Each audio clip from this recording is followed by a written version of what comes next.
All right.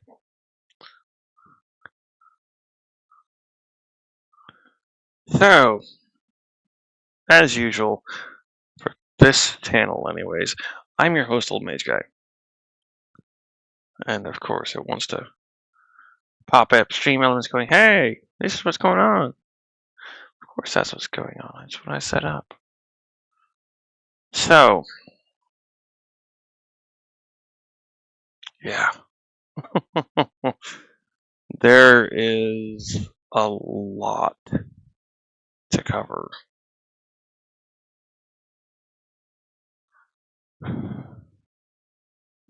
At first, I thought this was just going to be a simple, I can do it one stream, 5-hour stream scenario.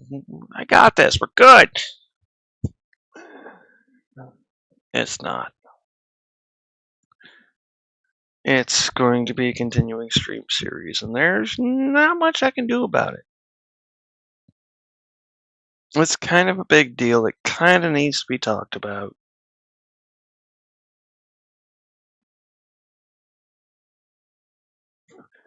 I'm not saying that kind of big deal. It is a big deal. It does need to be talked about.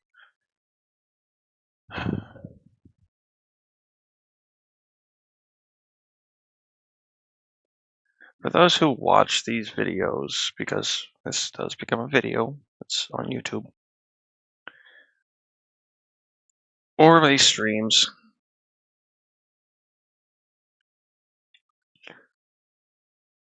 I am here to warn you, to warn everybody. Some of you may already know part of the stuff I'm going to talk about. Stop it. And some of the people I'm going to be referring to. And no, I'm not just meaning Donald Trump and his cronies, or the Democrats and their cronies.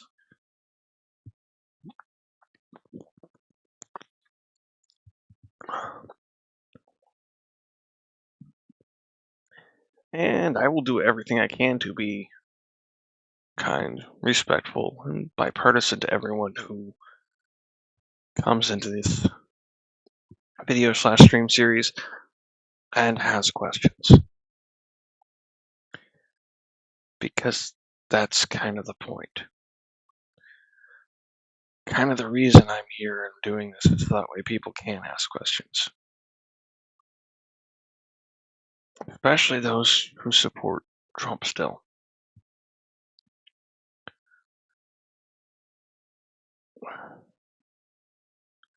I don't like to be judgmental.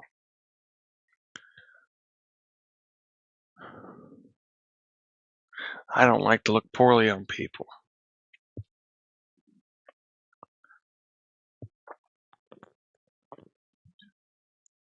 But there are some very important basic facts that straight up need to be stated.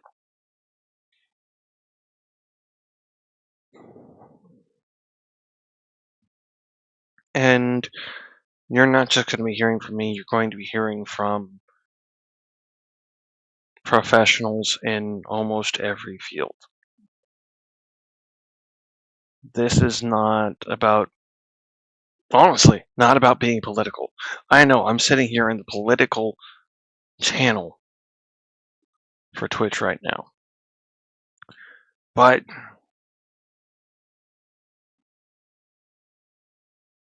you gotta go where the people are.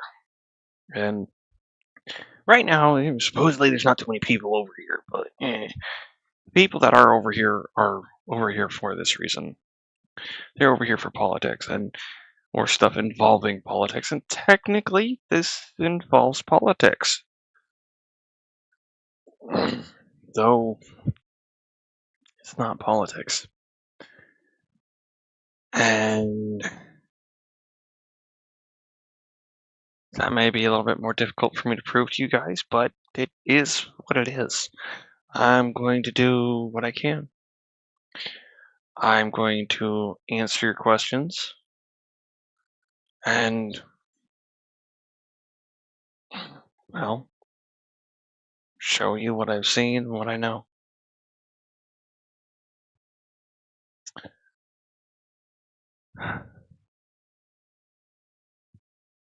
I'm trying to figure out where to start. I don't want to jump in too deep for the simple fact of if I jump straight into this, there are several of you that this is just not going to reach.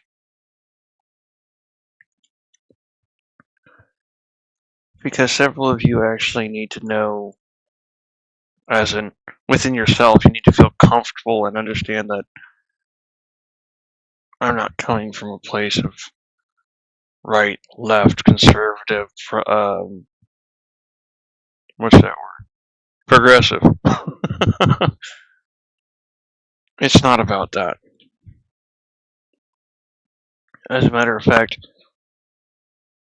I quite literally am the only non-Trump supporter for probably at least a mile, if not two. And I am also the only non-Trump supporter on property.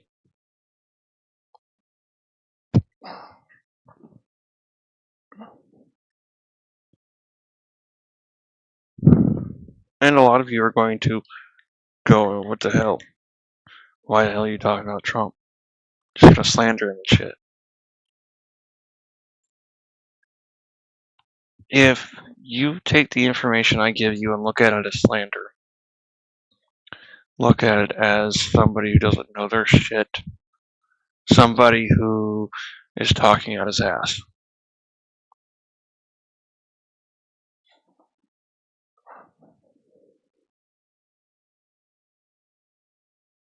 All I can say to you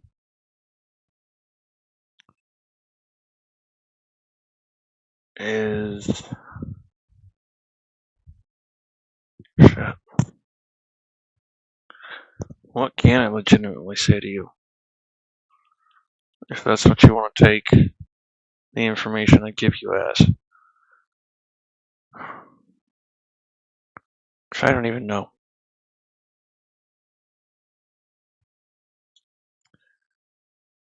I don't have a clue.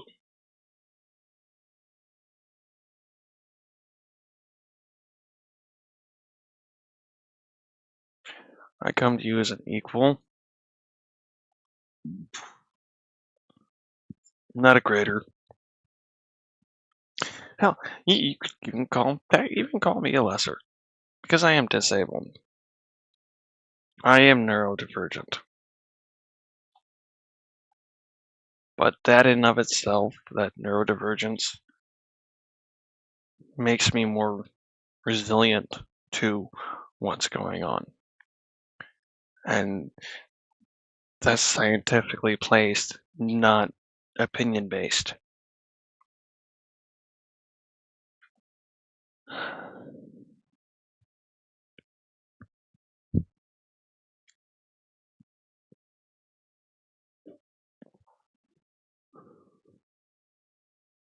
There is a large mental health crisis right now.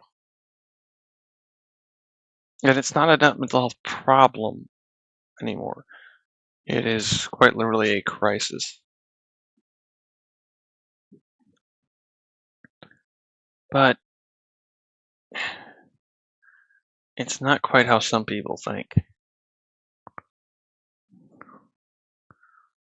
So we're going to talk about a few things today.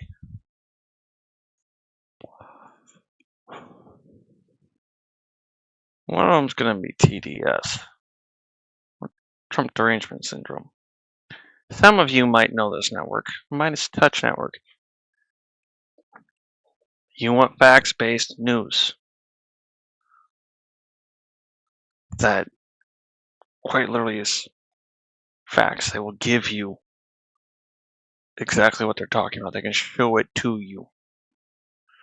They have the data. They have the receipts. They have the proof. If what you hear from me even catches your interest, go spend some time over here on these guys' page here on YouTube.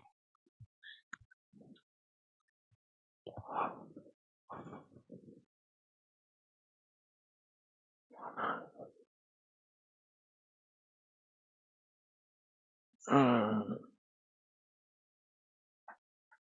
to think. It's like, do I start off with one of these? These can be rather pointed. You need to actually have a little bit of awareness first, and I mean that respectfully.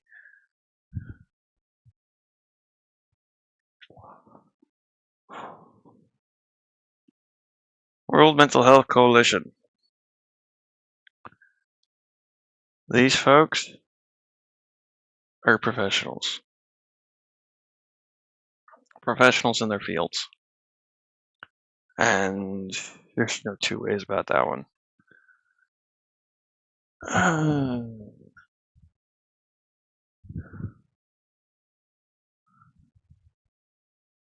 Pencil 2, speaker 4, pencil 1, speaker 5. Where's the full?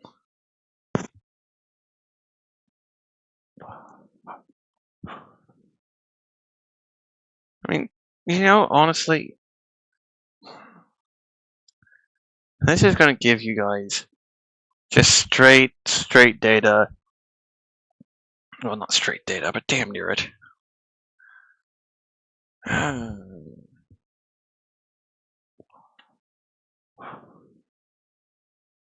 Here we go. The whole conference. Whew, it's 3 hours. I didn't know that. So I've still only watched bits and pieces of it. I haven't watched the full conference yet. Yeah. You read that right. It's a Dangerous Case of Donald Trump. There's a book that's been released by these guys. One of 2 or 3 now that this entire group of specialists and professionals has put out. It's not just me. I've been saying this shit for years, but when a mental health professional says it, it's something else.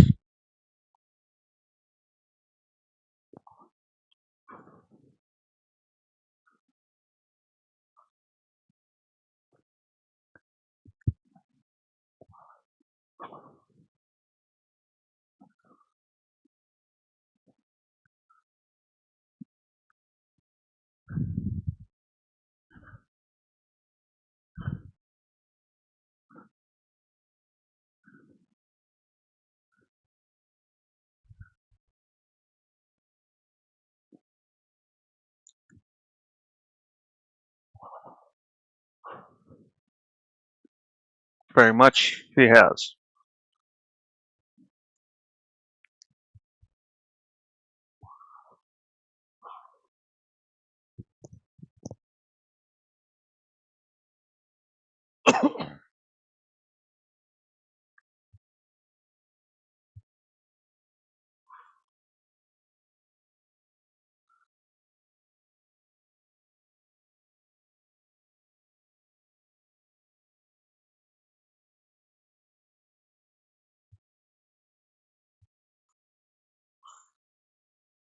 Personally,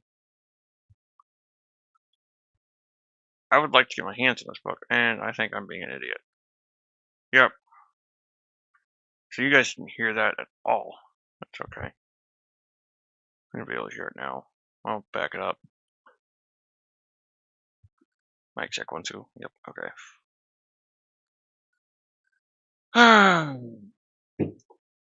Dude! Little girl, that is not okay!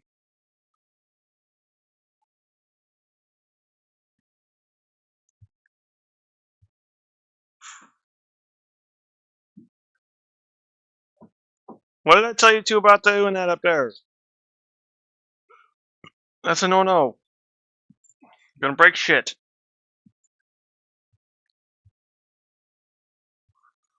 Sorry, the cats are buzzing around.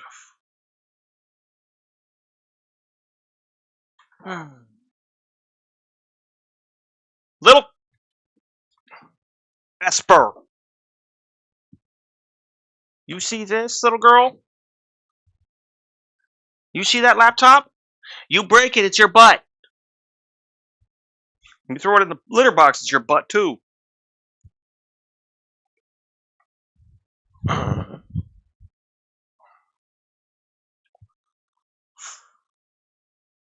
You guys shouldn't be liking throwing shit off my tables and dressers. It's not okay.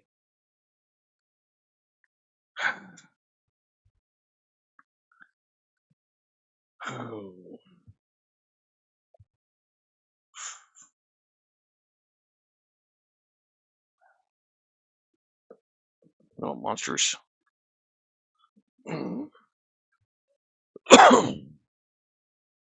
Yeah, let's start again. Of 27 mental health experts published this book, The Dangerous Case of Donald Trump. In it, they warned that Trump's behavior shows him to be dangerously unstable, describing him as a pathological narcissist who's delusional, suffers from paranoid ideation, lacks conscience and empathy, and exhibits a host of destructive and dangerous psychiatric symptoms.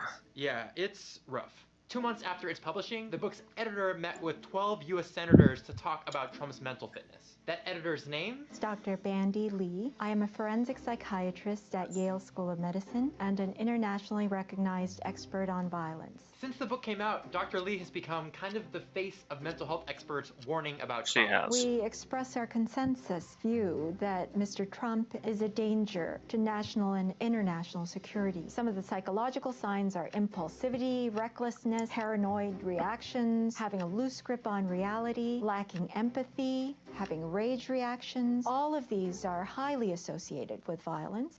This week's chaos So this is in the the Trump first time I'm administration actually is watching by through now this. unsurprising and was, in effect, predicted by the new book, The Dangerous Case of Donald Trump, 27 psychiatrists and mental health experts assess a president, edited by Bandy Lee, MD, a psychiatrist. The book includes and validates some of the general news media's speculation about Donald Trump's mental capacity. He is emotionally driven, not obviously intellectually driven. You don't even want to use that word with regard to Trump. And I absolutely believe that any decision he makes is going to be primarily influenced by the intensity of the emotion he happens to be feeling at that moment. Feeling about the person he's dealing with, whether he likes that person or not. You know, it isn't about liking the person, because Donald Trump doesn't like people. What he does is he sees them as useful or not useful, and he sees them as mirroring him and supporting him or opposing him and diminishing him. I want to go to just Henry Sorry about Friedman, that, my Associate headset turned Professor off. of Psychiatry at Harvard Medical School, on the role of Donald Trump's cabinet relevant to this week's Tillerson story.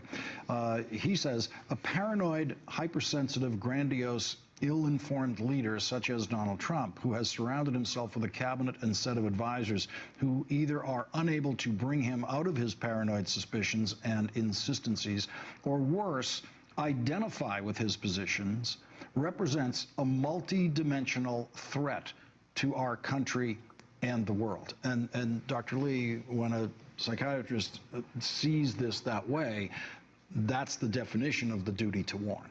Exactly. The Goldwater rule itself, which is the ethical guideline not to diagnose a public figure in the open, falls under the ethical principle that we participate in activities that promote public health and public mental health. And so when silence contributes to harm to the public health, then we do have a duty to speak out, and the duty to warn and the duty to protect. As far back as July 16, I was saying, made me think that he could, in an impulsive, angry moment, you know, punch in the nuclear codes with nobody between him and our destruction.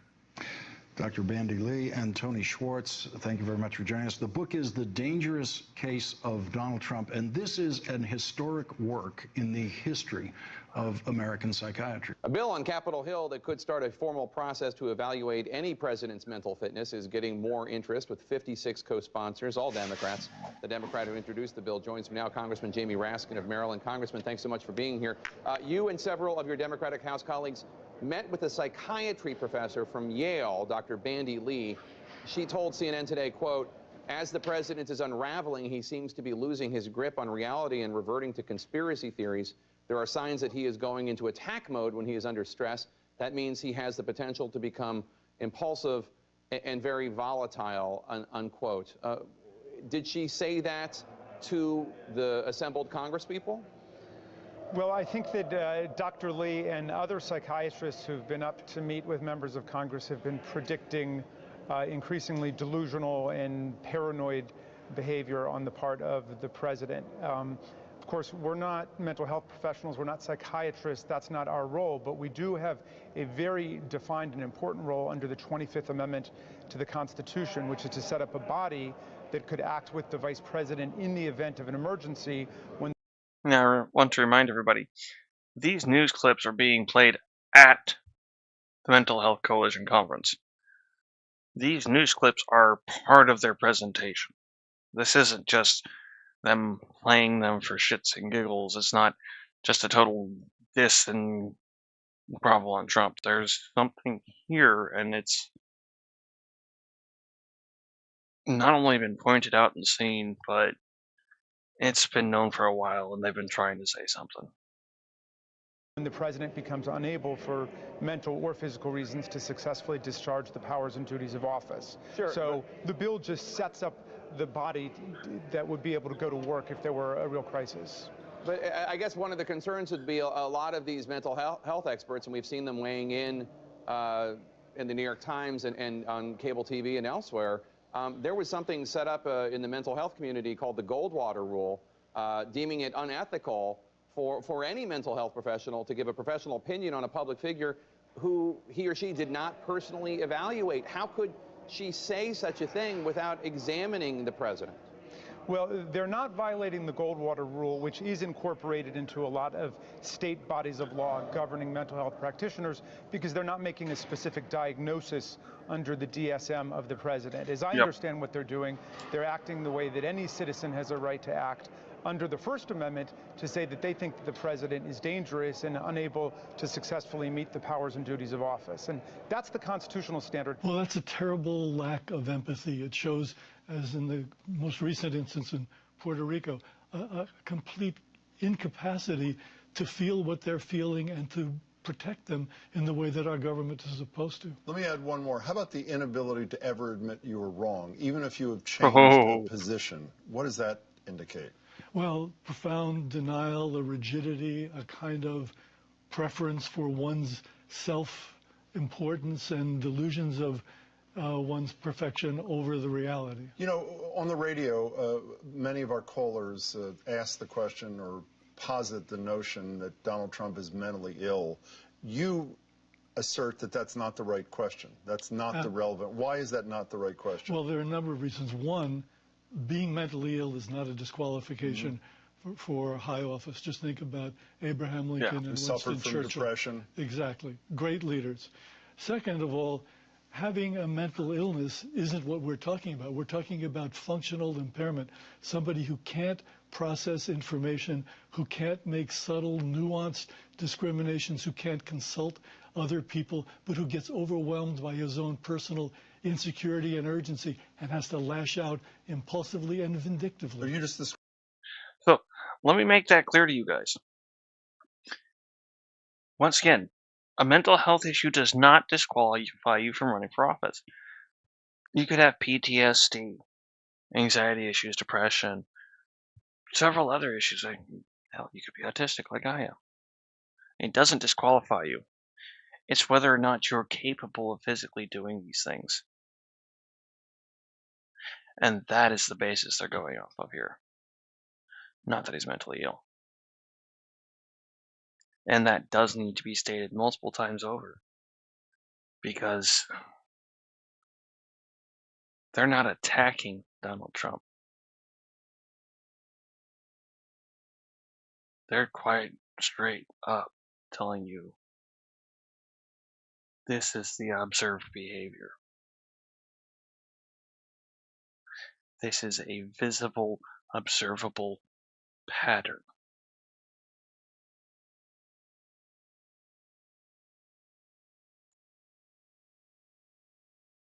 Describing the president in those last couple of sentences? I'm describing my experience of the president, yeah. As an expert on violence, I can tell you that previous violence shows an indication for possible future violence, and he has already shown verbal aggressiveness, history of sexual assault, incitement to violence at his rallies, endorsement of violence in public speeches, and he's shown an attraction to violence and powerful weapons, as well as he has taunted hostile nations with nuclear power.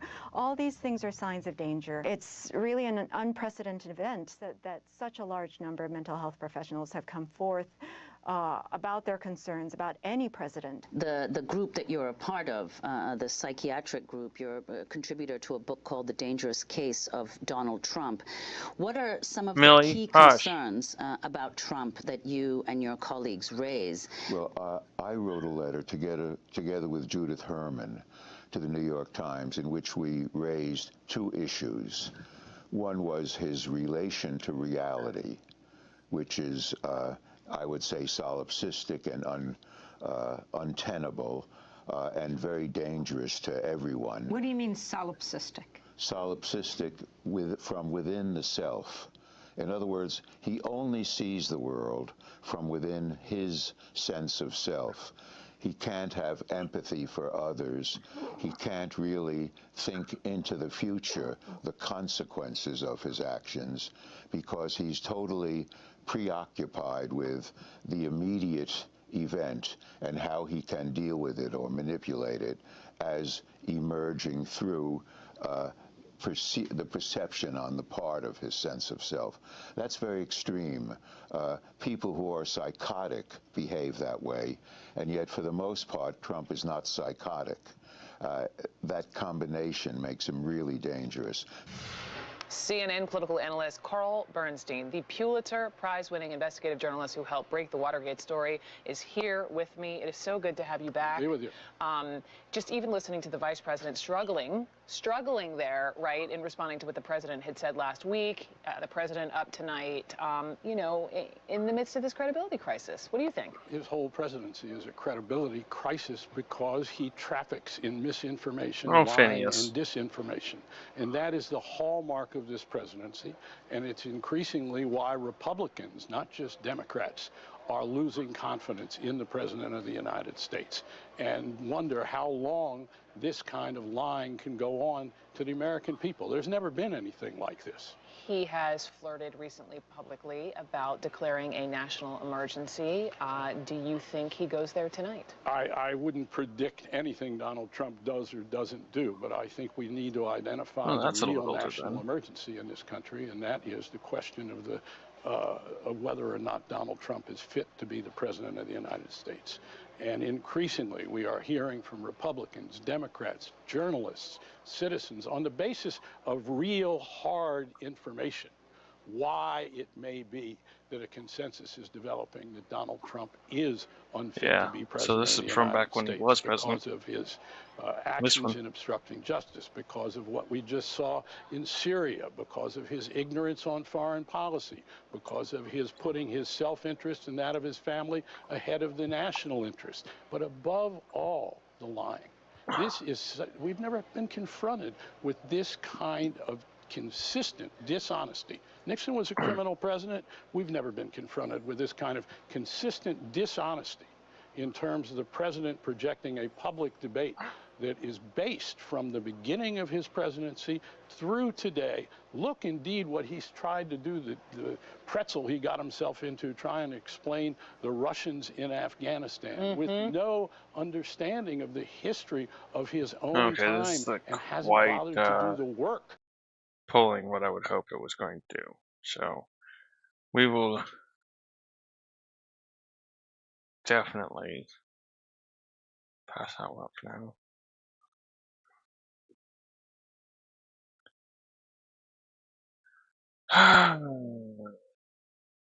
Back.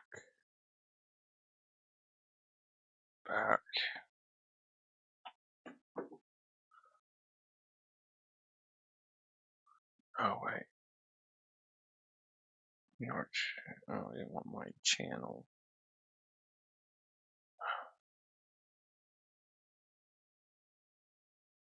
Home.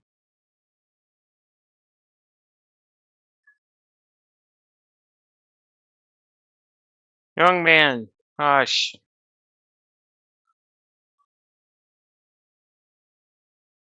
Millie, hush.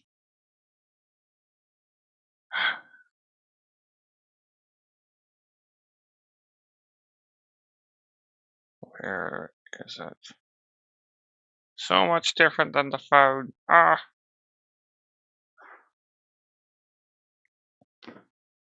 History.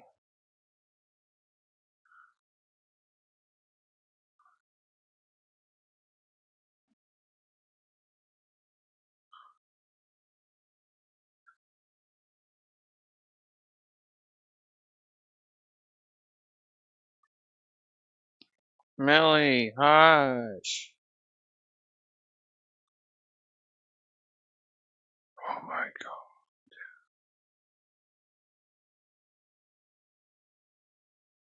god. I followed it, just trying to make it easy on myself, but it appeared as it was like, no.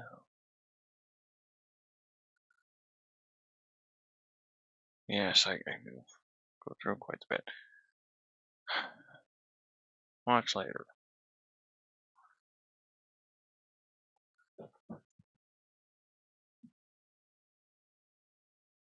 Cut it out, you two.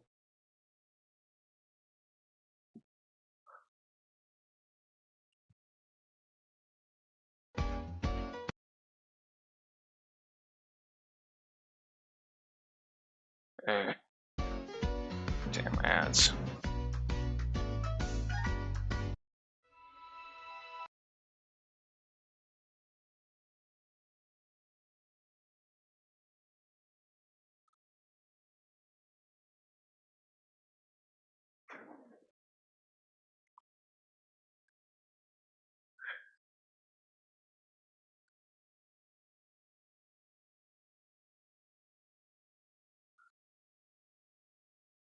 Okay. Go away. We start here.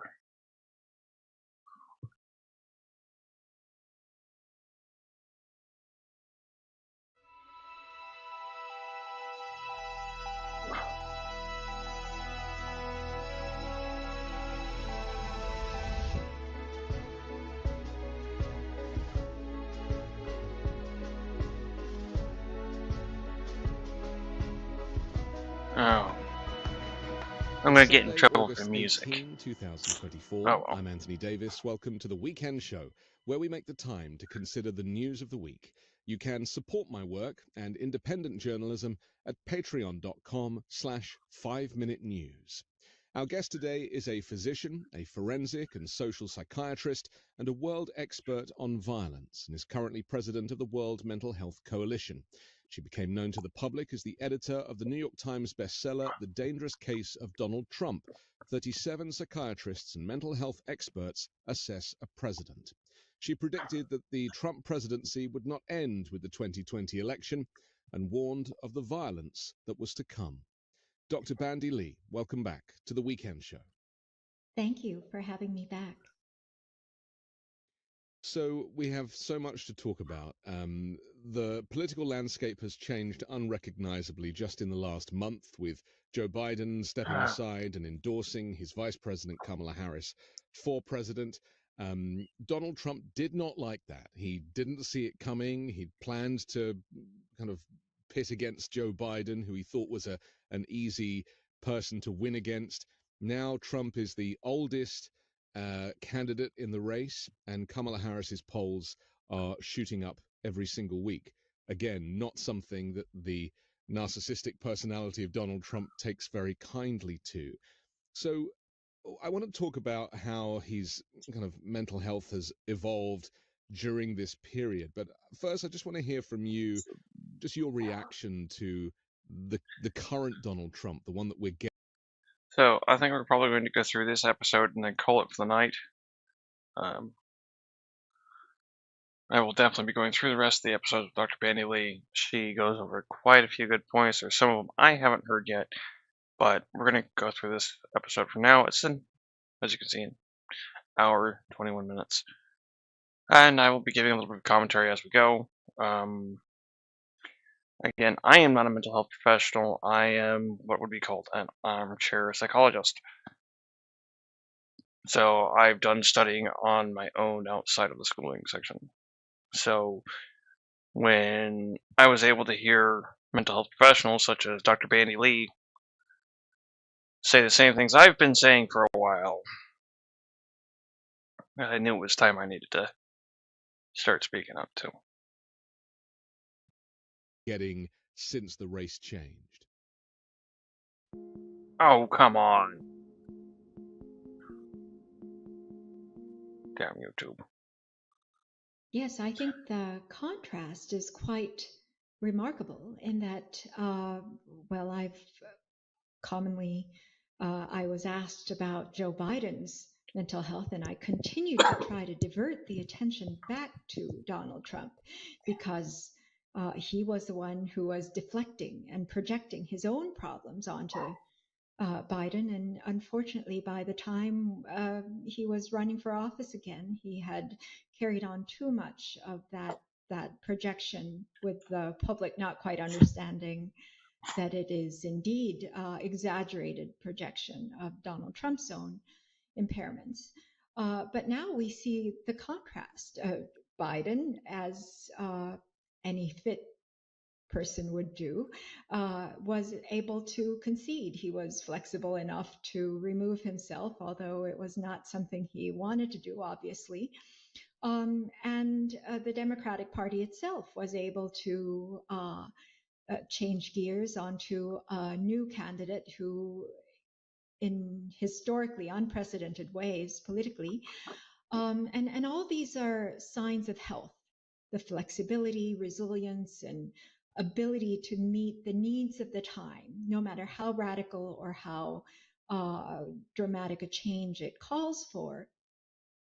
Donald Trump, on the other hand, we see the same has not happened. In fact, he's having a great difficulty pivoting his message, his ability to cope with the situation. And you pointed out very well that his emotional fragility is such that he was never able to. He had trouble even maintaining himself when he had all the advantages, even while he was the U.S. president. He could not tolerate his not having the biggest crowd size at inauguration, for example. And now he's fixated on the same issues and not able to get out of them. But this is what we predicted from the very start, that we are dealing with someone who is severely mentally impaired, who is impaired to the point of being dangerous and even existentially dangerous. And those dangers actually have not gone away. So they've gotten worse. Everyone, like myself, is rejoicing that we now have a very viable option to defeat Donald Trump at the ballot box. What is happening to him psychologically, we see obviously that he is disintegrating, deteriorating, and falling apart. That may not be so obvious to many of his followers. And as he continues to hold press conferences and continues to try to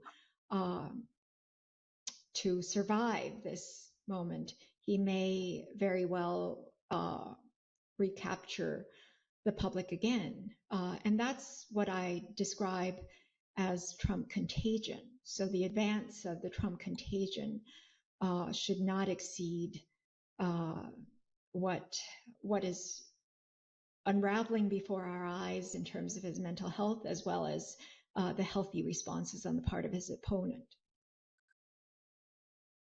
That's what I want to talk to you about, is how the support doesn't seem to be wavering for Donald Trump. I mean, it amazes me that he was polling at nearly 50%, and even now it's down 47, 45.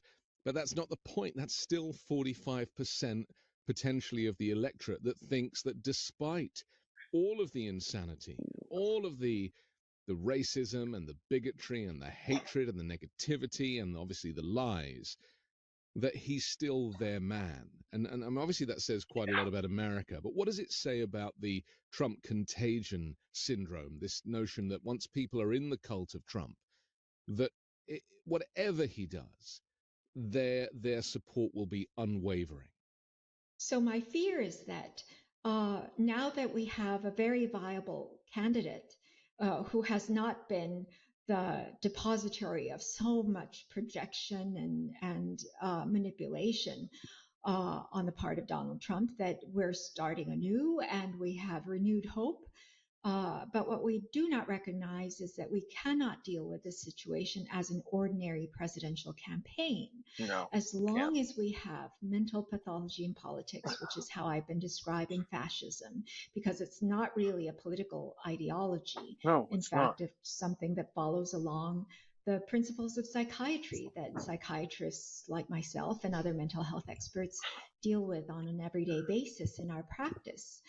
I'll go you one better. Those of us who have been through different kinds of abuse deal with it very too. early on, when the Trump presidency started, we actually decided that we should come public with our medical consensus. And that's how I held the conference at Yale School of Medicine, which was immediately caught on by the news in 50 different countries on 5 continents at that time. And I was invited by Congress members to speak with them and eventually to meet with them. You can look all this up too. When our book came out, it was Don't just an unprecedented take her word. Don't just take my word for it. You can look it up. You can go to their website and see everything for yourself. Months, we were the #1 topic of national conversation. That was actually an organized Somebody's just got to bring it to light. on the part of the people, trying to address they can't do it by themselves. The very distressing Not everything reality that they saw before them. And even when we were meeting with Congress members, and we eventually met with over 50 of them, they were looking to us to speak about the problem medically so that they could intervene politically. And so that would have been a rational approach. What happened, unfortunately, was that at the height of our influence, when even senior journalists told us that we had arrived, in other words, we had made an intervention possible so that we could stop this incredible threat to our nation and the world in a rational way. But that was when the American Psychiatric Association intervened very aggressively alongside the pharmaceutical industry supported New York Times, and blacked us out of all major media within 2 or 3 weeks. It was very dramatic. And now let that sink in for a moment.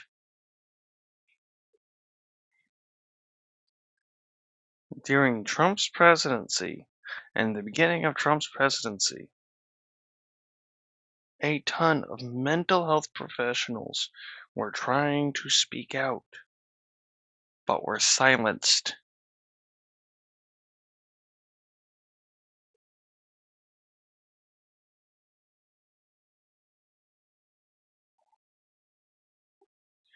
Now, how do I get the gravity of that across? Because that's a big fucking deal.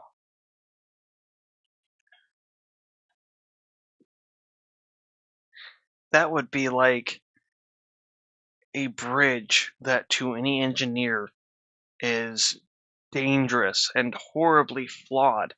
Just by looking at it, they can tell. No problem. And then there's a few people out there who are pretty decent math wizards or pretty decent at physics and look at that bridge and say, hey, this isn't right. But they want to take the engineers and silence the engineers. The people that their job is that field. Silence them so that way it can't go into anything unless, because a physicist, someone who knows physics or a physicist steps up, people are going to be like, that's not what you do. Shut up, dude. Someone who's pretty good at math and physics in general who can just see it themselves, such as my case. Anyone who knows architecture well enough, just look at it. They would probably silence architects too, in that case. And if these people are silenced and all that's left are the fringe groups that might have an idea, or random Joes like me who are learned but not educated, don't have any kind of title to say, oh, this is why this guy knows, or this is why this person knows. No, I'm not that. I don't have that. But if just people like me were all that was able to stand up, it would stay quiet. So you're not just going to listen to some random Joe about something like mental health. Especially if you don't know what that random Joe has been through. Not everybody's going to come here and see me and go, oh yeah, he's had his mother try to kill him 3 times. He's had all this shit happen. Yeah, no, you guys aren't going to just know that. And, you know, that's what it is.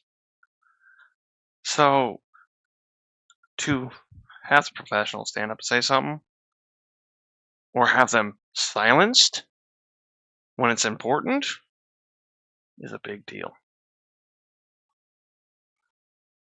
And ever since, well, we are experiencing what we would predict in such a situation, that the pathology would not go away on its own, just like the COVID-19 pandemic doesn't just go away because you wish for it, but continue to spread.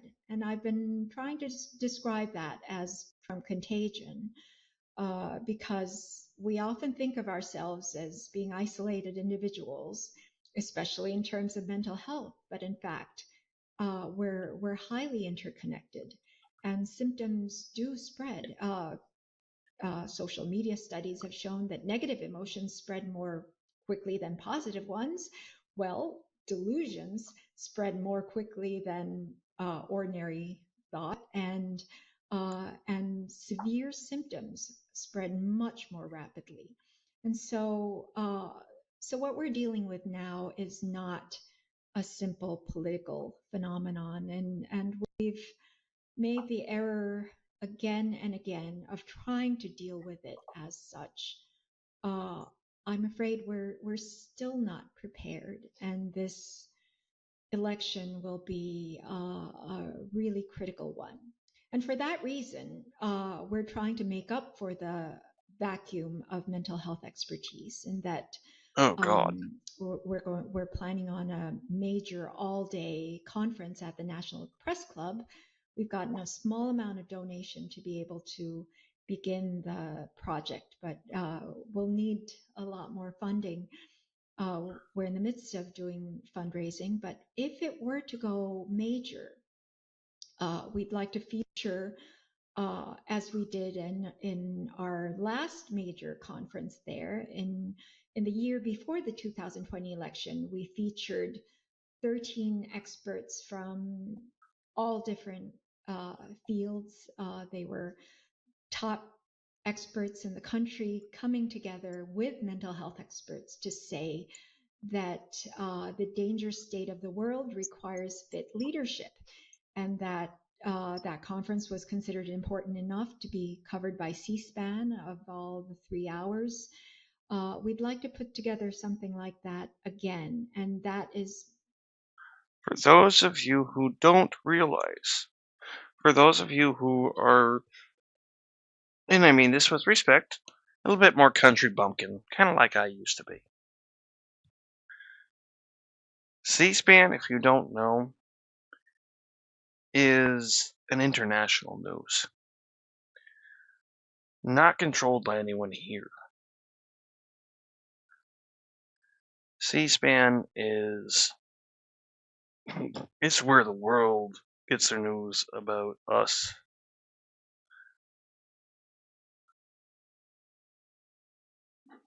C-SPAN doesn't have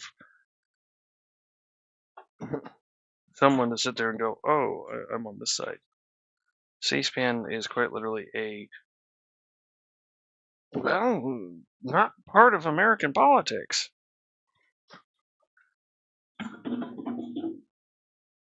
It's global.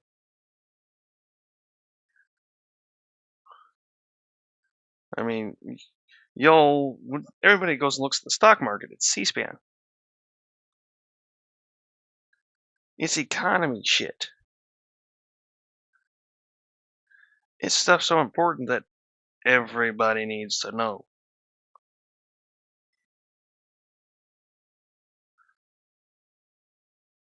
So, the fact that they got C-SPAN coverage for the whole 3 hours, that's saying something. Basically, to warn at the most critical time, perhaps in our history so far, of the importance of considering these matters which have been ignored so far. Would you be interested in collecting 5-figure paychecks for a few hours of work, helping me in your spare time from home?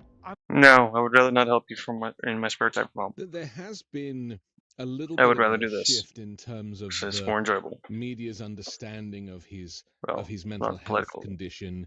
Warning George people Conway stuff, but started a pack streaming about him being unfit to lead. Dr. John Gartner's started a Shrinking Trump podcast, which is getting a lot of attention, where his not just his mental decline, because there's two things, isn't there? There's the dementia issue, which is not something that worries me so much, because it's a slow progressing illness, but the greater threat to the public. And very obvious, right? But yeah. The greater threat is the political rhetoric that is born of the narcissistic personality disorder, and to the point that he undoubtedly plans to cheat in this election, as he did in 2020, whether it be claiming that the election's over at 9 p.m. because all of the lineup votes have been counted and the mail-in ones haven't, or there is talk of the fact that they've already installed election deniers in these state legislatures who will refuse to certify the election, and so the election will effectively be undecided, and Donald Trump will claim that. That's another thing. It has been purposely jumped around multiple times now by not only Donald Trump, but J.D. Vance, his running mate, about certifying the election. They are not willing to say that they will certify the election. They want to put a stipulation on it. Well, funny thing is, their own party and group is breaking that stipulation already. I actually sent a Twitter tweet that I was made privy to the other day out to the Mycellus brothers over there at Midas Touch to get that information over to them so that way they could try to do a little bit more research themselves. But apparently the Heritage Foundation is sending out fake ballots. One of my Democratic friends got one the other day. So, that's already breaking. Phineas! Sorry. That's already breaking election law. And making it to where their little stipulation they're saying, instead of just saying yes about being willing to certify, no stipulation being if it's a free and fair election. When there's no election fraud, there's no voter fraud, no ballot fraud. Well, for there not to be ballot fraud, their party has to not commit ballot fraud.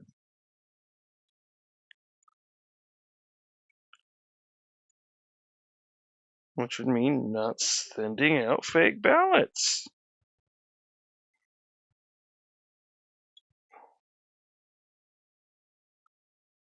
So, not only are the games they wanted to play up above there, but also down here, trying to wrap up normal people like you. Normal people, well, okay, as normal as I can be, people like me.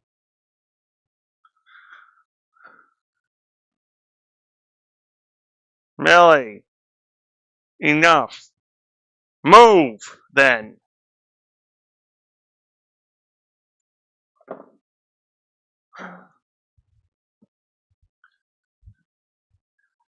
Which could get people like us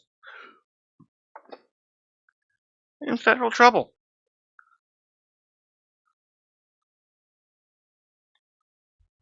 And we go to jail for it. We wouldn't be protected by Donald Trump. Heritage Foundation wouldn't protect us.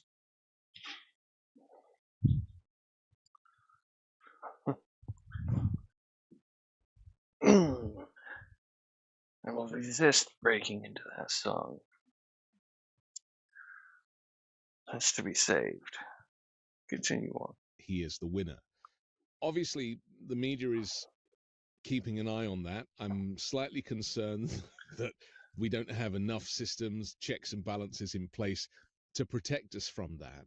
And then, of course, we have the relationship with the Heritage Foundation and also the MAGA Supreme Court, and that doesn't help matters either. So there will be clearly another January 6th style event. Do you think that's the reason why Trump doesn't seem to be making much effort to campaign? Because he's not traveling the country like Kamala Harris and Tim Walz is. He's doing these kind of weird press conferences at his own venues. Is it that in the back of his mind he's been reassured that he's got the election in the bag and therefore he doesn't have to do traditional electioneering to win it? That's what he originally thought. He understands very well that traditional campaigning is not what This he needs. is at least a What he month needs old. is public exposure in order to spread his symptoms.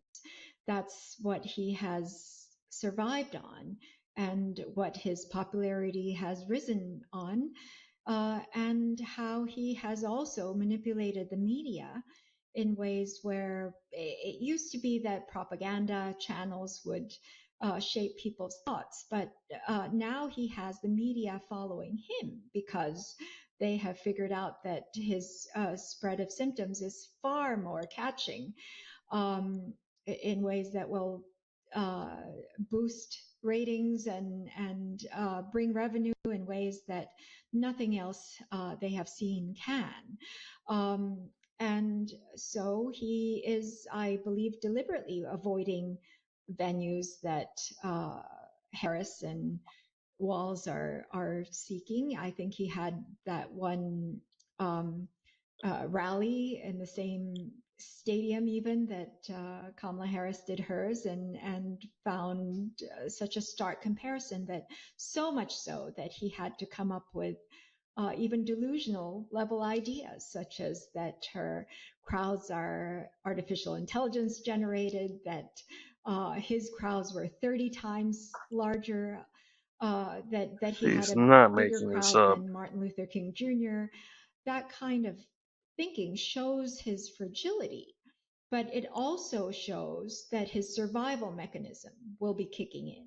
And so much so that he knows, well, he has honed this in his entire life. He's a master manipulator. People think of him as a great entertainer or great salesman, but it goes beyond that. His symptoms are such that people like he were called spellbinders, because once they get into the public arena, they can beguile and hypnotize people in ways that few people can, and certainly rational persuasion can do very little I'm very glad that there's more discourse on his mental impairments and unraveling, and many people who are speaking have gotten their information from us, and I hope one day George Conway will speak about the input I gave him on his own article.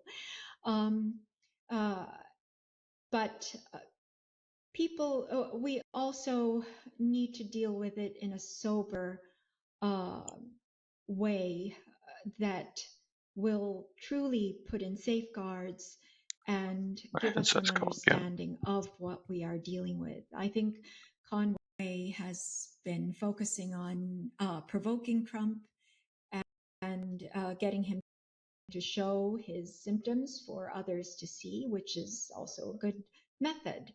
But we also need to be aware of the extreme dangers that that will bring, because he has a far more ballooned sense of himself, and his expectations have gone far beyond even his first presidential term. Yep. This game is an annoying ad. And not only that, he has institutions and groups and power structures to support him, as you said. The Heritage Foundation, the Supreme Court, as well as foreign leaders who would do anything to put him back in power, including endangering the safety of the entire globe. I'm speaking specifically of Vladimir Putin and Benjamin Netanyahu, who were vastly psychologically emboldened during Trump's presidency. People buy his rhetoric that he was a peaceful president who didn't start any wars, but you could see how much of a shift in geopolitical direction he has induced, not only by upending the world order and creating a climate for conflict over cooperation and building alliances, but he has really emboldened dangerous dictators who mirror his psychology. And of course, so we're seeing that in Turkey, we've seen that in Venezuela, we've seen it in Hungary. So you're saying that Donald Trump, by nature of being the American president that had these extremist positions and did not subscribe to the institutions and the protocols, that gave rise, I mean, Bolsonaro, I guess, in Brazil, though he's not there anymore, is another example where they become copycat dictators, because if he can do it, they can do it too. Yes, absolutely. You, as a global traveler, would know, as I have, having studied global health, just how influential American practices are abroad, even our errors. Yes. And to add mental symptoms on top of that makes it hugely influential and spreading and contagious. Now, very good example of the America's basically model being used out and about. For those of you in Canada, I'm sorry. Trudeau. Justin Trudeau. Some of you might know the name, some of you might understand exactly what I'm talking about. Canada had their own wannabe Trump.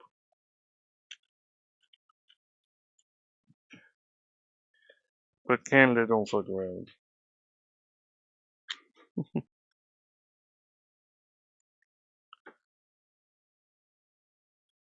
Canada got Justin Trudeau and basically said straighten up and fly right.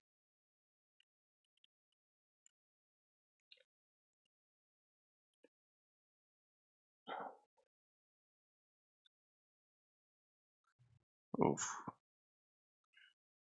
But that was another good example. During the time that Trump was in presidency,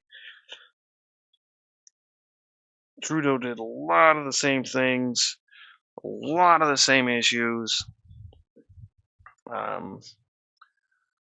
Freaking trucker convoys, Canadian drivers blocking roads, freaking all kinds of shit.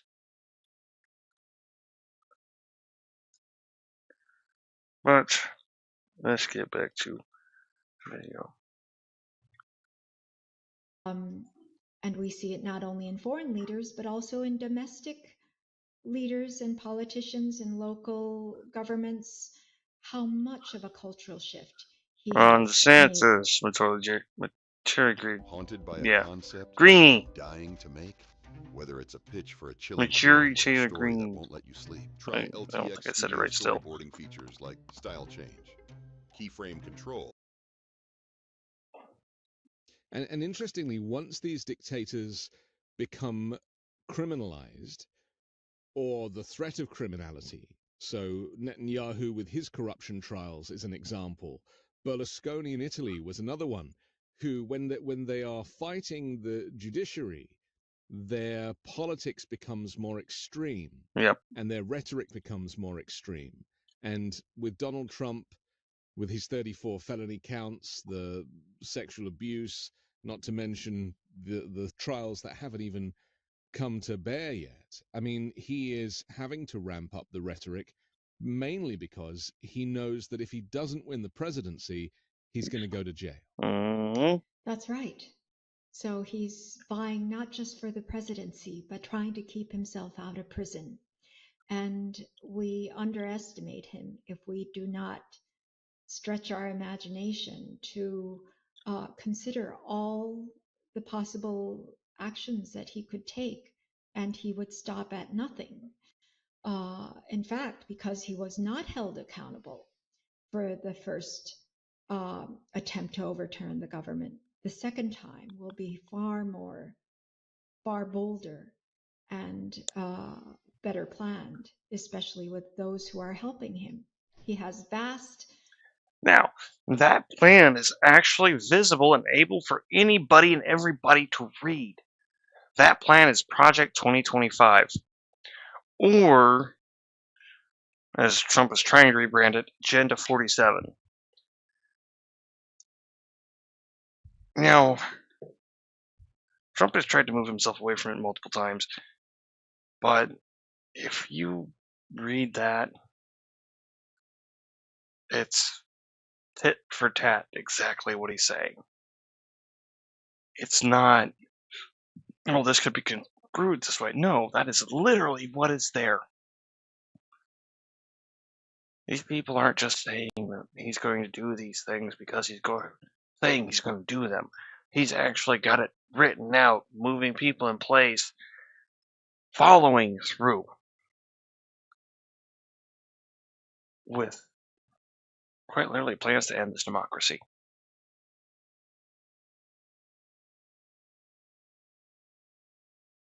And that's not political. That's a lot higher than political.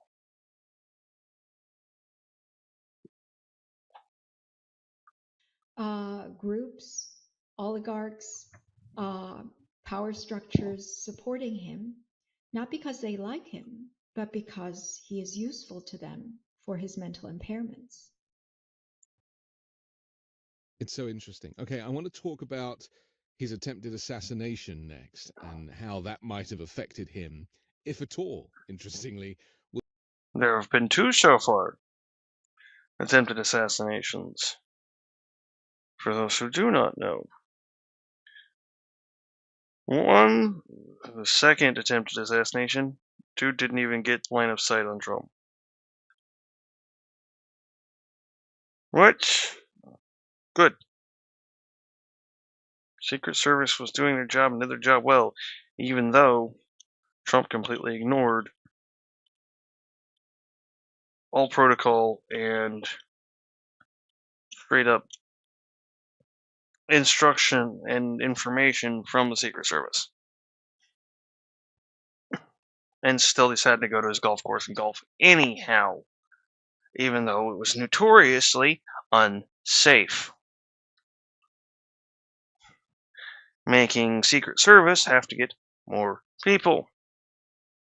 costing you, the taxpayer, more money.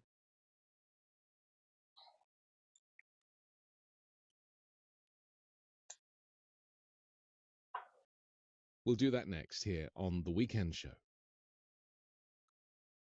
Oh. I'm excited to tell you about Moink. That's Moo. Sorry, Anthony.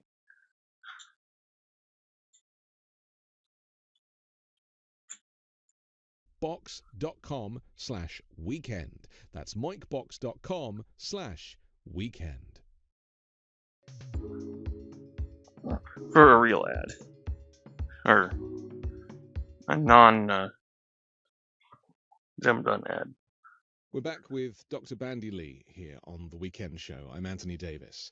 An unprecedented event happened a few weeks ago, which none of us could have predicted, and that was that Donald Trump experienced an attempted assassination upon his life at his own rally, and on the other end of the gun, or the AR-15, interestingly, was a Republican, young white male who has voted for Trump previously, and so's his family, his parents, and he was neutralized, to coin a phrase from the Secret Service, immediately. But Donald Trump, by turning his head just an inch or two, dodged a bullet. I mean, that obviously nobody wants him dead, but at the same time, that was an historical moment that put him right back in the headlines. It also raised his Messiah complex in a way, didn't it? Yes, it did. And those evangelicals that think that, he is invincible, and that it was the fact that he's touched by the hand of God is the reason that he didn't die in that moment. Just talk to the assassination from a clinical perspective. I mean, it's really the last thing you want to happen, to a narcissist in this way, to survive this type of attack, right? Because that's the worst thing it can. The way he responded to it by putting his head up high and raising his fist and calling out "fight" in ways that discombobulated the Secret Service agents, apparently, so much so that they allowed him to be fully exposed.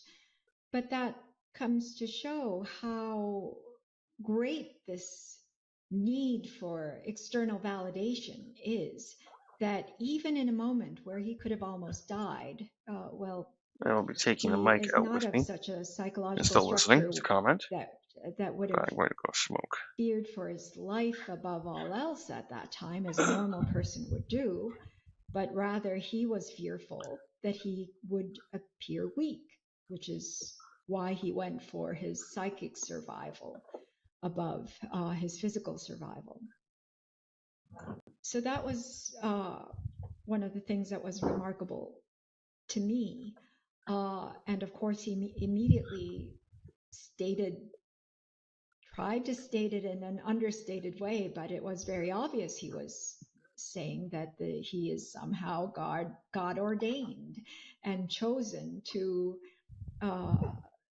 be continuing and to avoid such a situation that came close to leading him to death. So you're right in that it fueled his Messiah complex. It was really an extraordinary event, both for the way it happened. In fact, history was changed by just a couple inches, and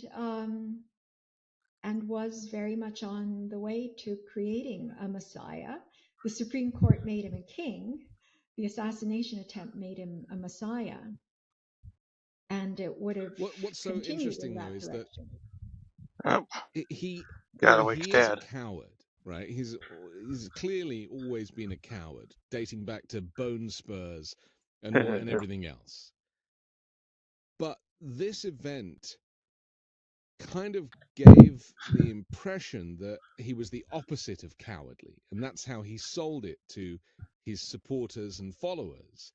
So he almost tried to take the credit for dodging the bullet, and the punching the air and getting that photograph, which he knew would go viral, because there was a small trickle of this ear blood, not the lobe as he called it, but, which is way down here.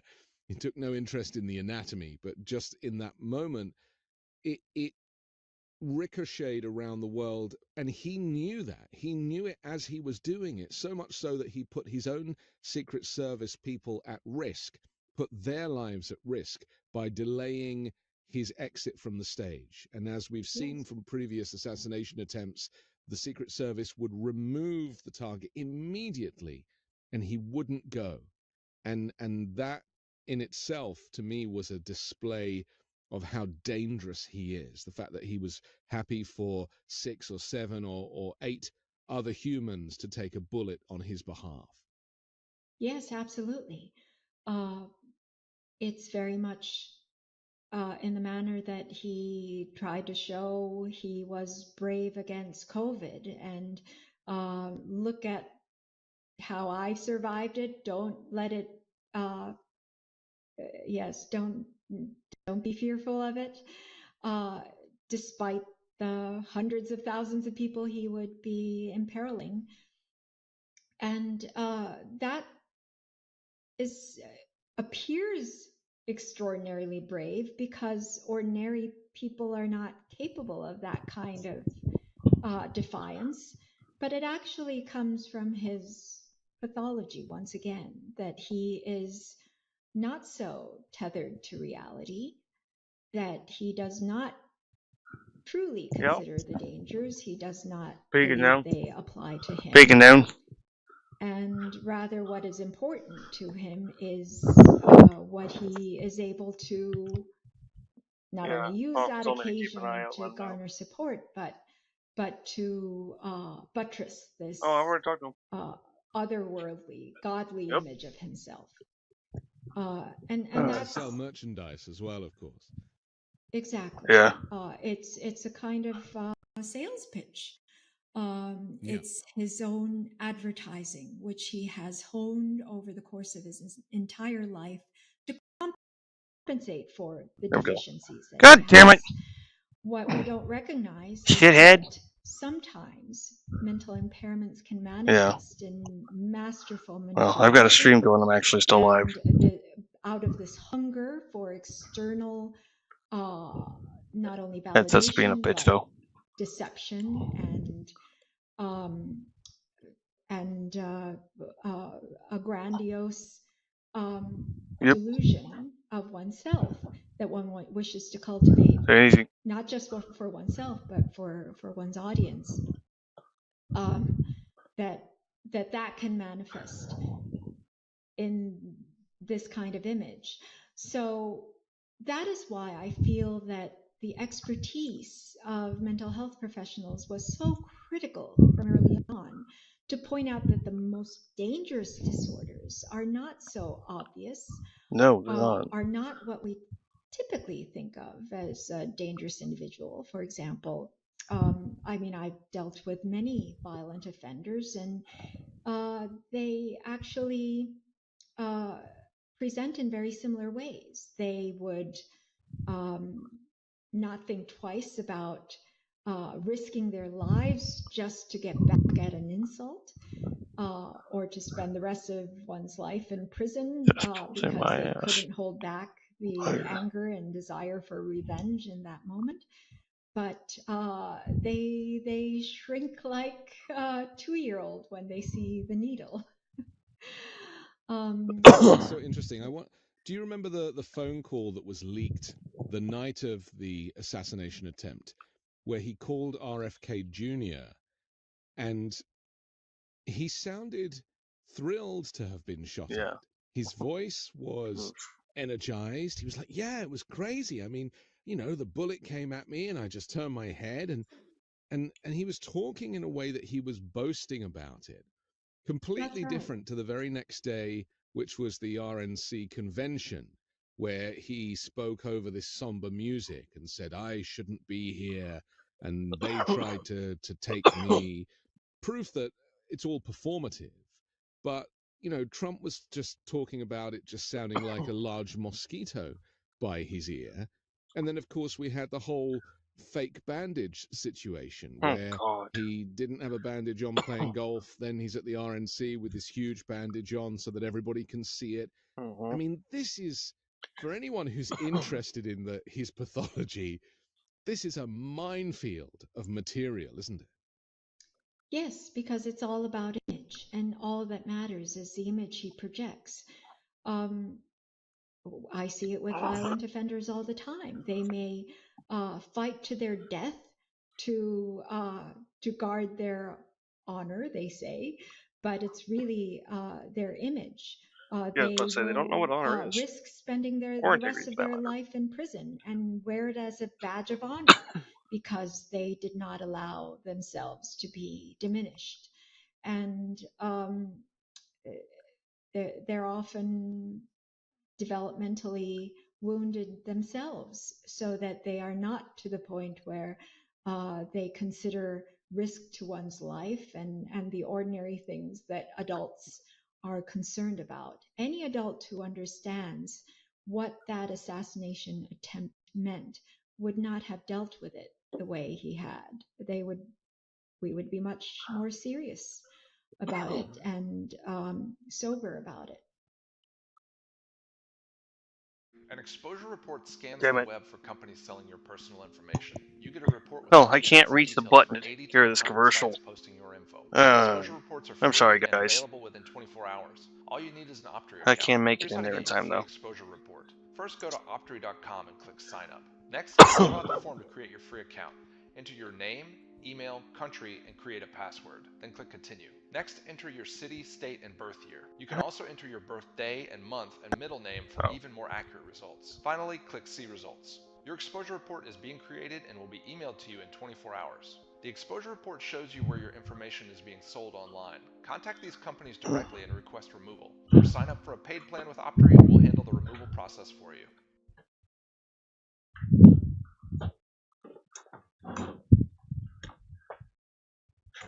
I'm gonna say, watch, it took too long. After this video, your life is never going to be the same. So I need you to stop whatever you're doing. No. People speculated, though, that it might change him.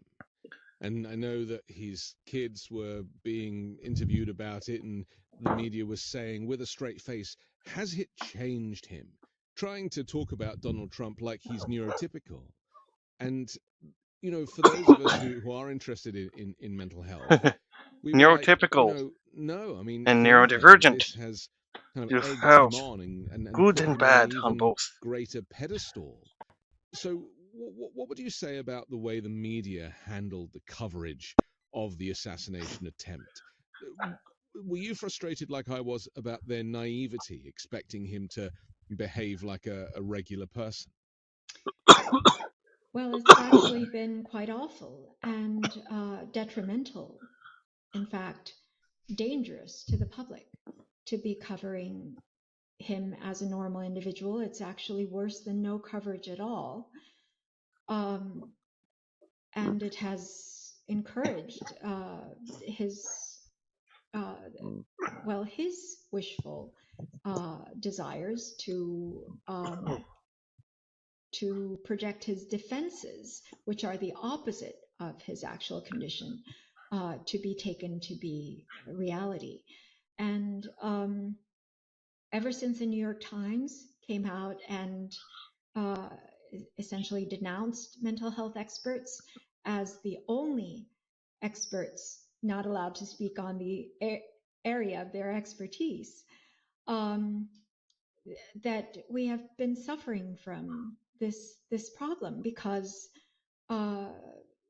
if anything, mental health problems require more expert input than almost any other, because other things I talk about, physical illnesses, for example, you would be the one taking yourself to the doctor in the hospital for care.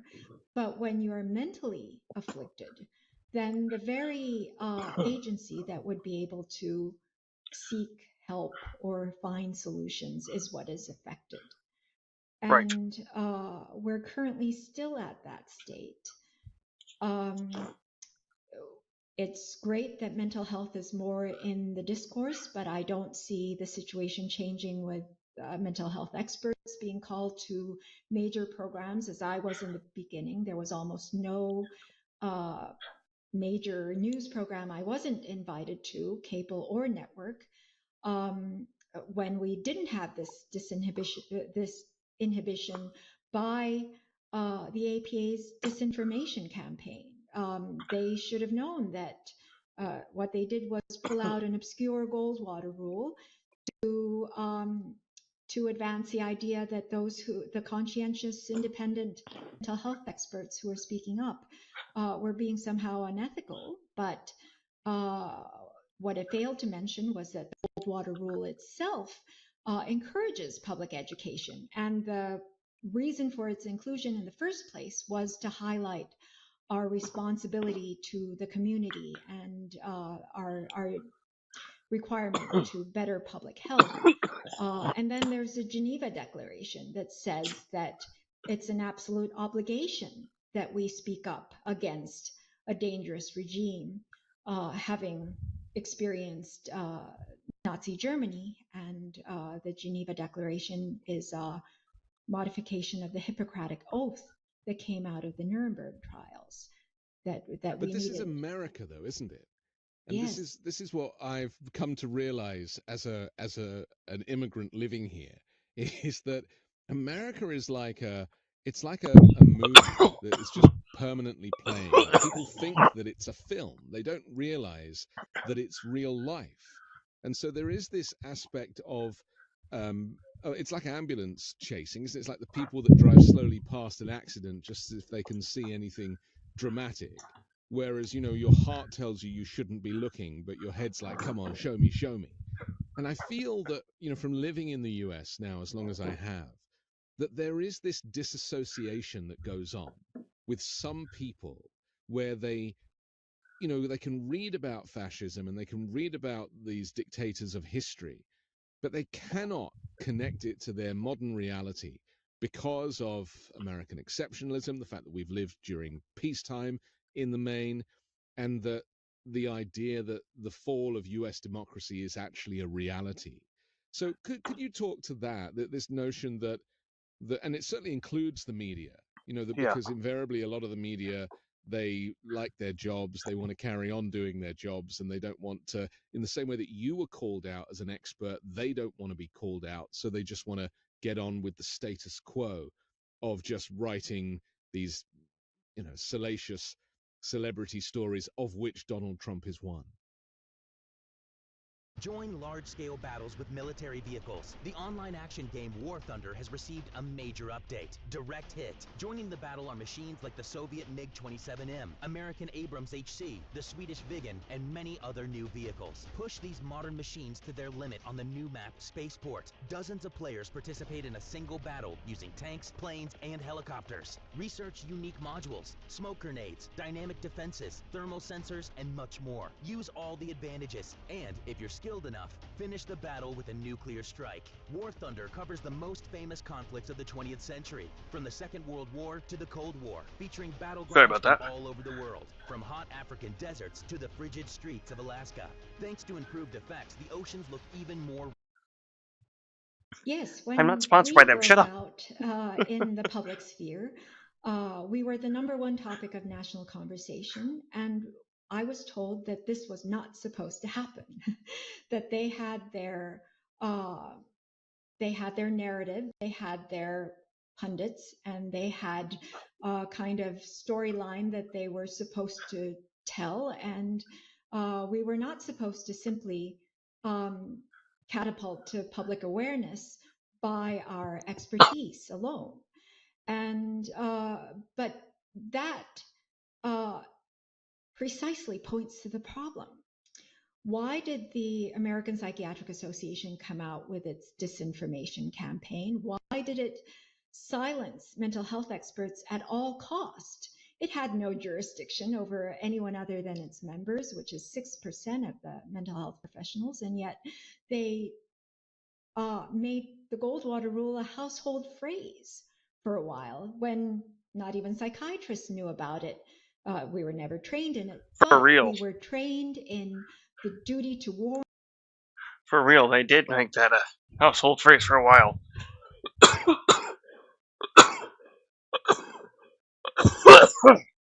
Sorry. My sinuses act up sometimes when I'm medicated. Did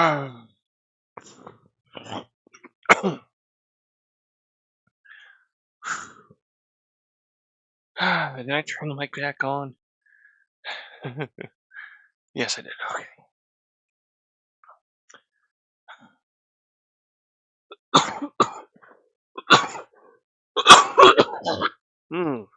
Damn.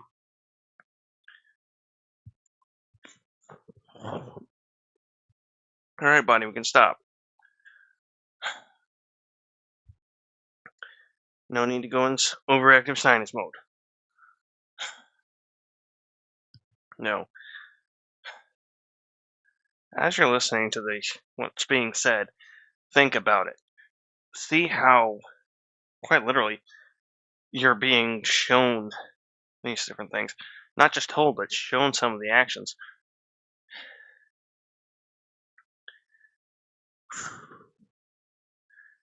And then, again, if this has got your interest, stop on over the Midas Touch.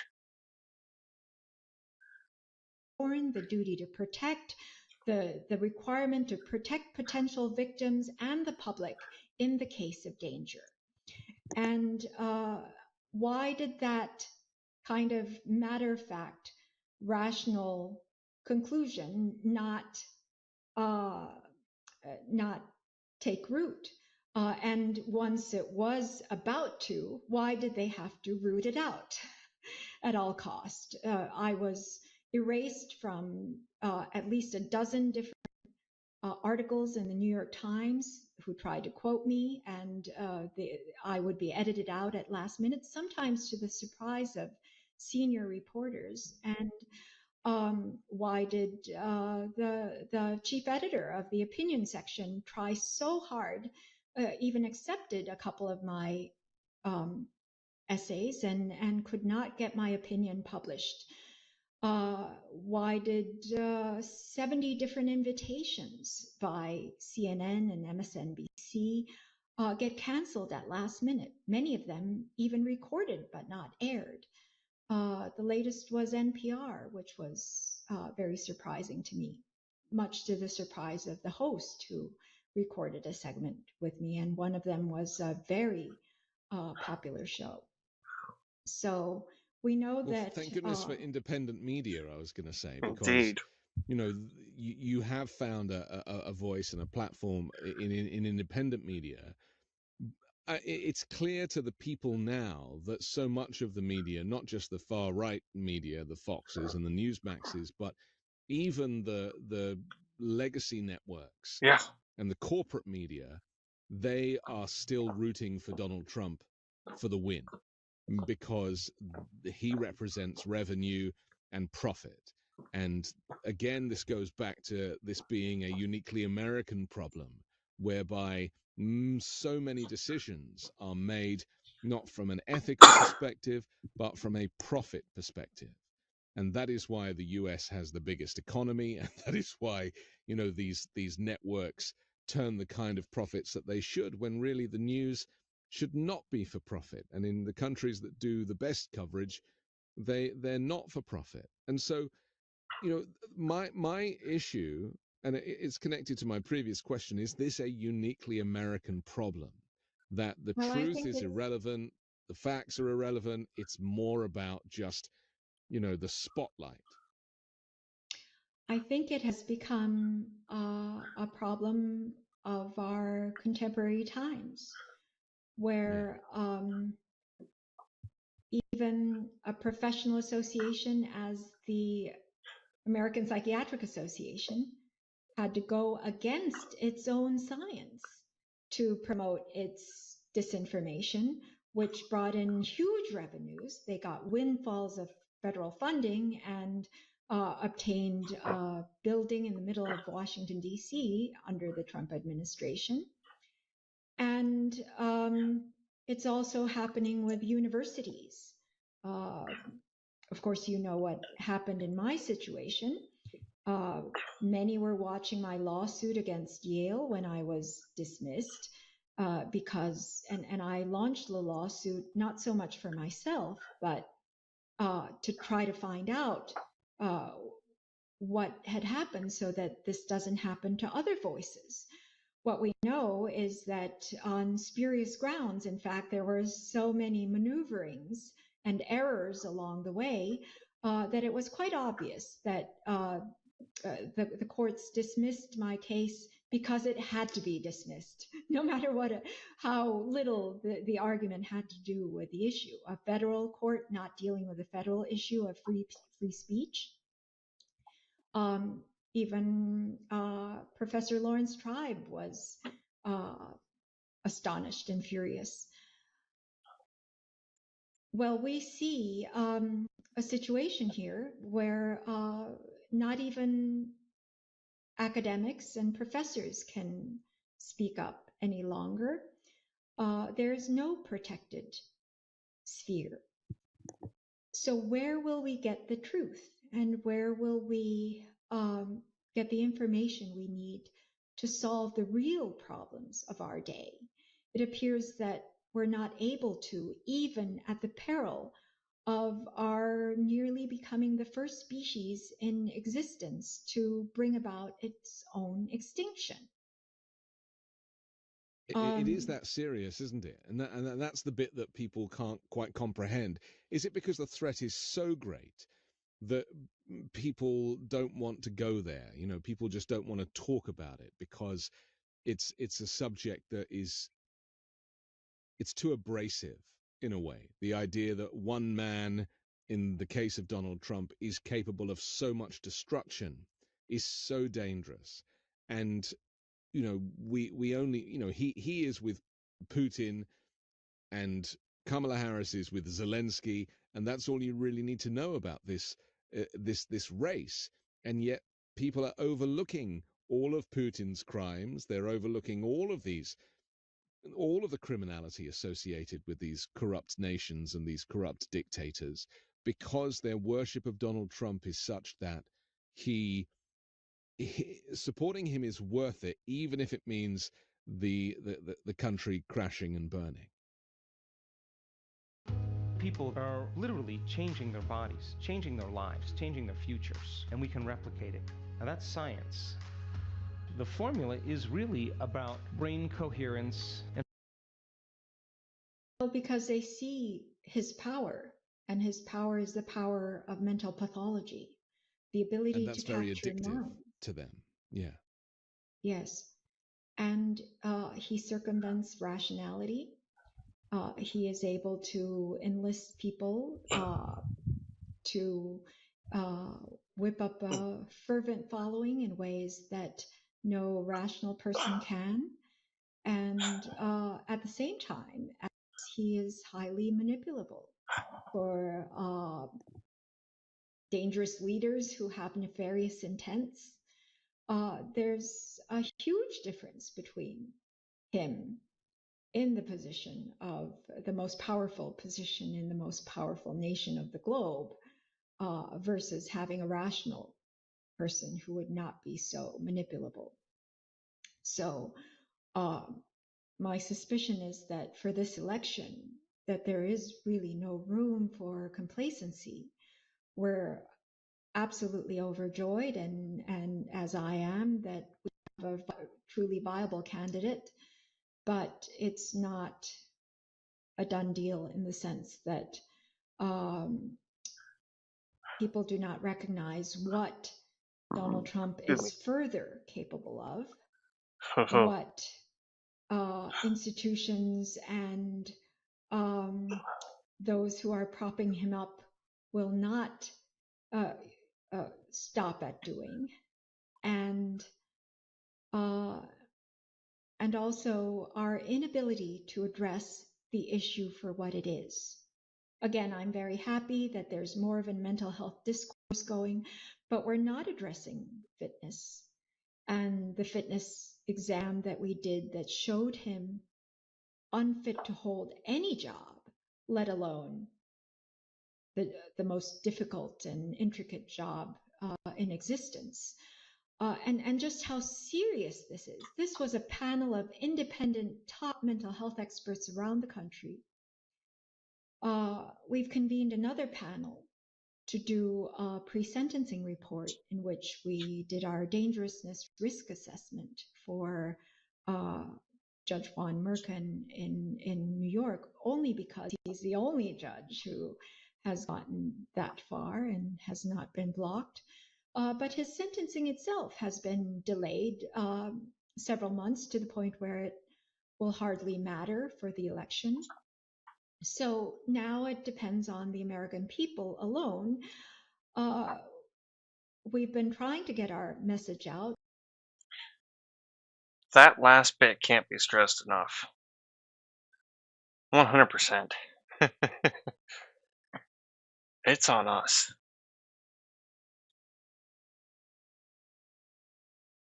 I, once again, am the only American left person within a few miles, and the only one on property.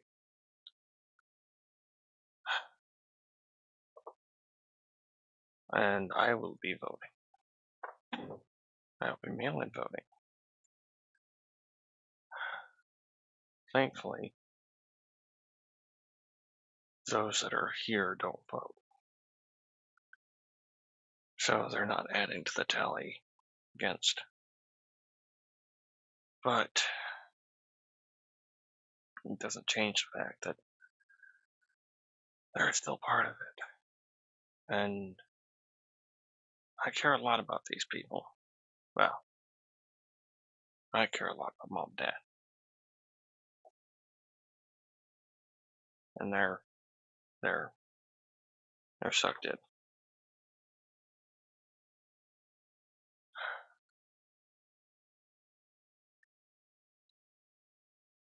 All the shit that they're telling them. Oh my God. Midas Touch doesn't even know all of it. Some of the stuff that I see from being in the unique position I'm in, I'm good about hiding the fact that I am very much opposed to the gold.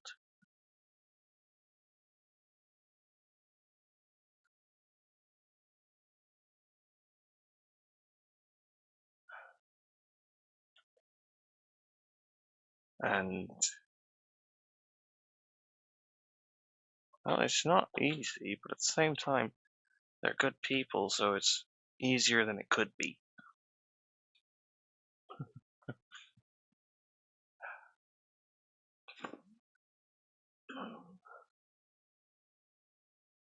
Right.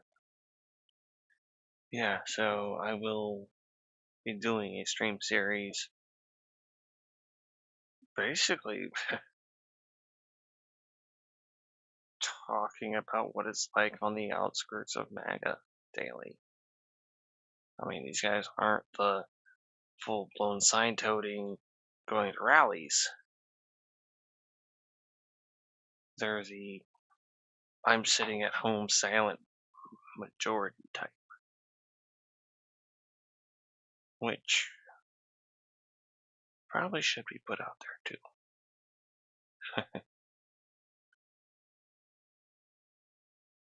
As in the majority of the people that support.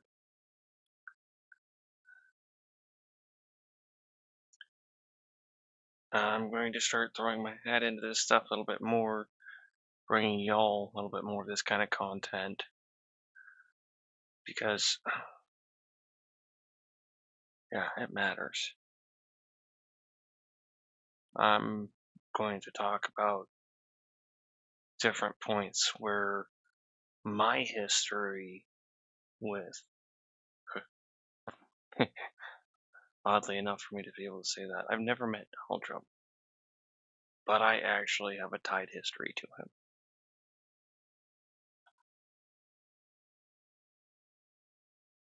And I tell you what, it's profound.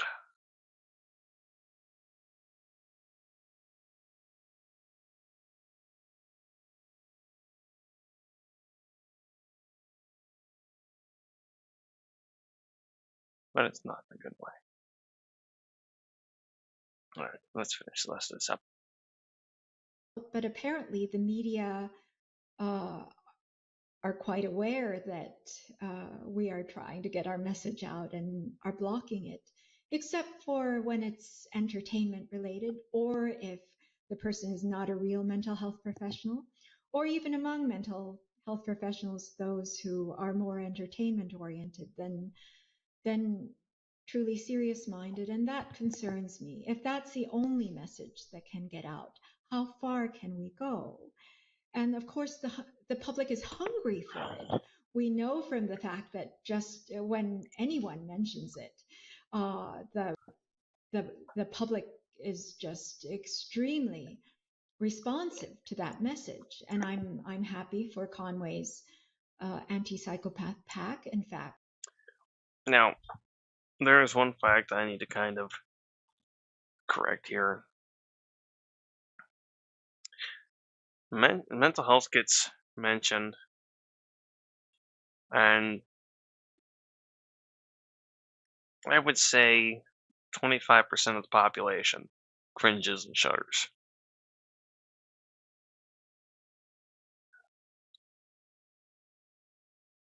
And then another 25% of the population, once you start getting into it, will shudder and cringe.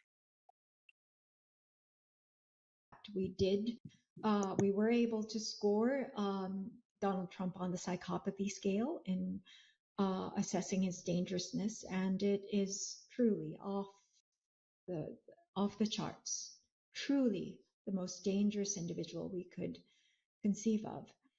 And so what are we doing about it? And why aren't we mobilizing it to the commensurate level that the situation demands? That is what concerns me. And if the media are airing certain persons or certain messages, it seems to be because they decided that it will not have the ultimate effect that we are hoping it would, which is to stop this advance of fascism in a way that will not only keep our democracy safe, but keep our survival safe. I have to actually agree on that. A lot of the circles that I hang out with and hang around with on Twitter tend to do with people who have a little bit better knowledge about mental health and have called out multiple times about what we've seen. And when we did, it didn't get very much play. As a matter of fact, there seems to be a pattern of whenever anyone of that ilk is mentioned about mental health,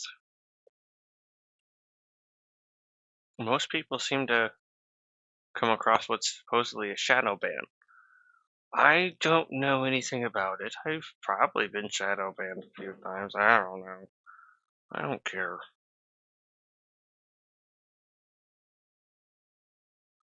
I've been banned once and I took care of that.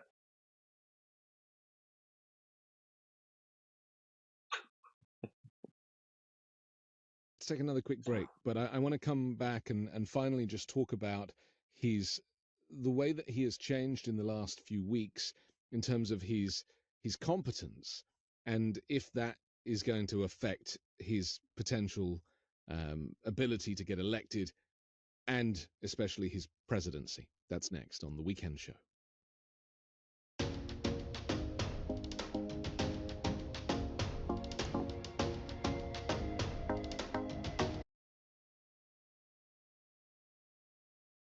Most Americans think they spend around $62 a month on subscriptions. But sorry, Anthony.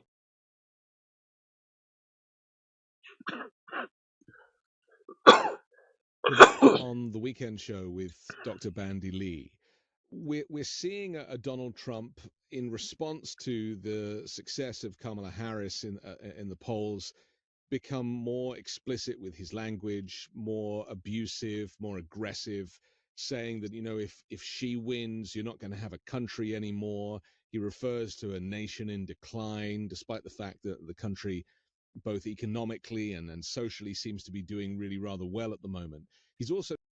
The reason why I'm agreeing with a lot of this is I'm watching and seeing the news they're taking in, the memes, the stuff that's going around, the lies being told.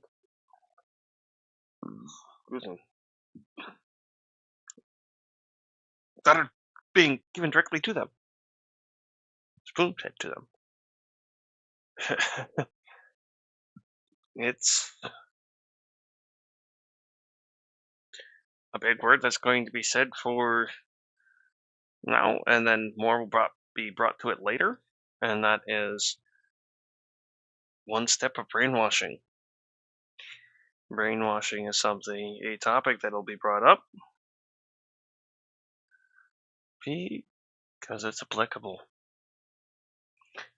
I do believe it's not tonight, though, so we will digress for now. Also spoken about the fact that, the threat of socialism and communism. Well, he said that about Joe Biden the first time round, and it never materialized. He said it about Barack Obama, and it didn't materialize. And Republicans have been saying this stuff for years, and still we're a capitalist nation. So, the reality of how the country is versus what he is describing are two very different things. Why is it that his supporters are not able to see the reality from the fantasy? Because even Fox News, when they were covering his crazy, weird press conference the other day, when he was talking about the economy and talking about the stock market crashing, which it didn't, they actually had to take the on-screen Chiron off that showed the stock market, the live ticker of the stock market, because it contradicted what he was saying in the moment. I mean, that is the level of desperation with these propaganda networks. But I just struggle with how people can be convinced that the nation is in decline when it quite clearly isn't. Trump contagion, the spread of symptoms. I knew you were going to say that. Yeah. The spread of symptoms which have a need to invert reality. So the defenses will take over. That's why his followers see Donald Trump as a strong person, not a weak one, as a powerful, capable person, not someone who is unfit to hold any job. And they have to overlook.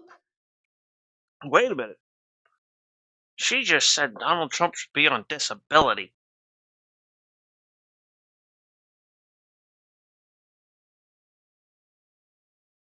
But he makes too much money to be on disability, which would mean he'd technically have to retire.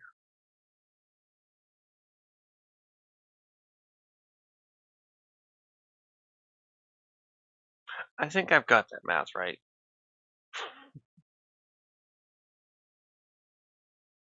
The actual reality that he, because of his mental impairments, caused more American deaths than all the wars since the Civil War combined. 1.2 American deaths from the COVID-19, disastrous mismanagement, from... And before anyone says it wasn't, it is recently confirmed, 100%, Donald Trump sent vital COVID testing machines over to Putin himself. During COVID, during the time that it would have saved hundreds, if not thousands, of lives of us American citizens. It is confirmed. It's not just rumor. and I will more than likely be playing that Midas Touch episode, so that way you can get the information for yourself and not just hear it from me.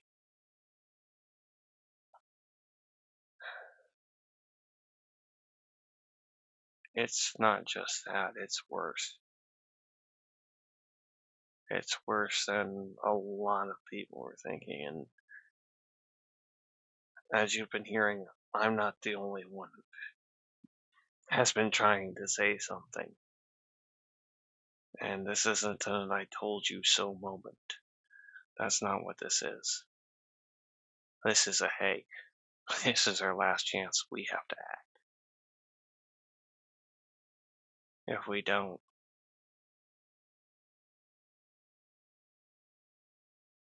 who knows if we will have that ability to, without quite literally risking our lives.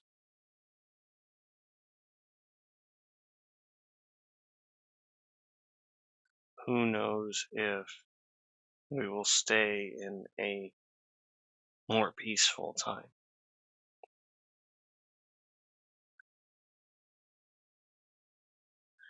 Well,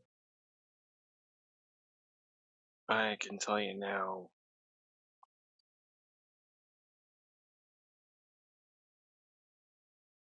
from my experience, my time studying,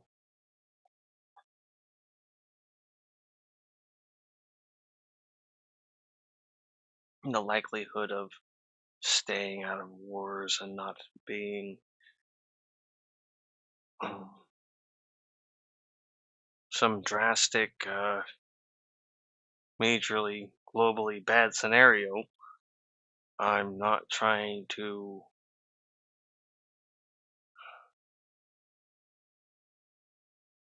rile up people. I'm not trying to radicalize people.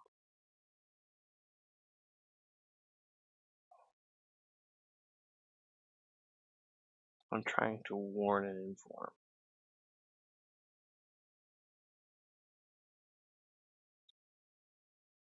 Because they're right. Those of us who have the knowledge do technically have the ethical duty, and to some extent even moral.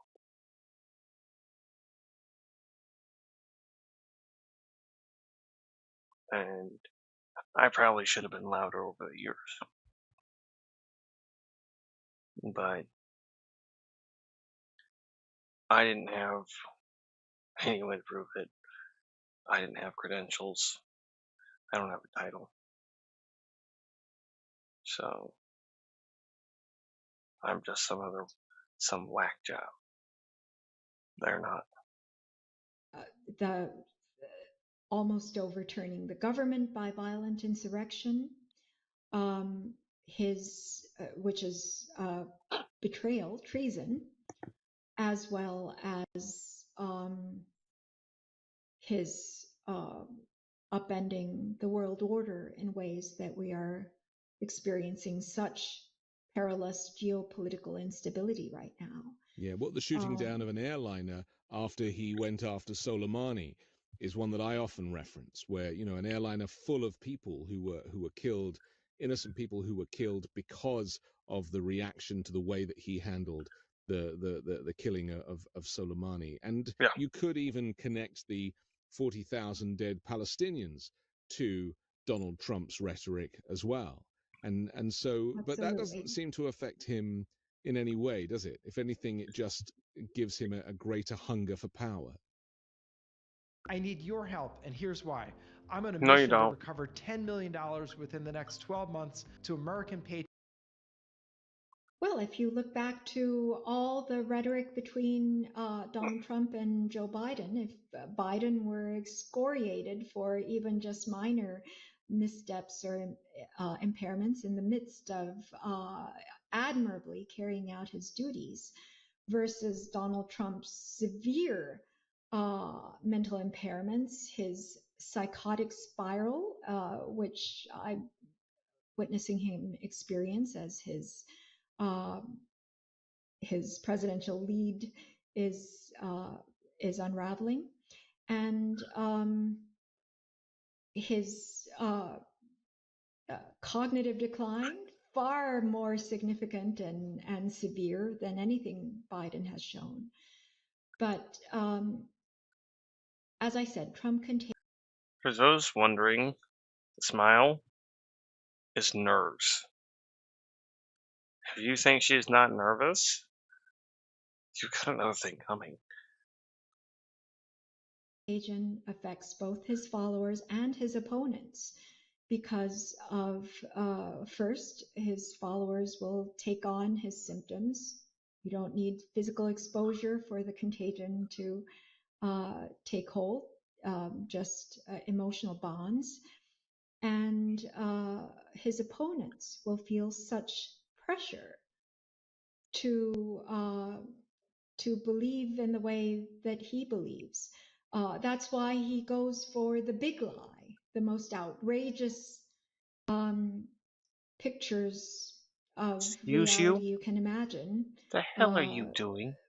Saying that. Are you chewing on something that's gonna kill you? Well, saying that the election Get was out of there, stolen, girl. for example, Stop and lying. so clearly lost, and saying that he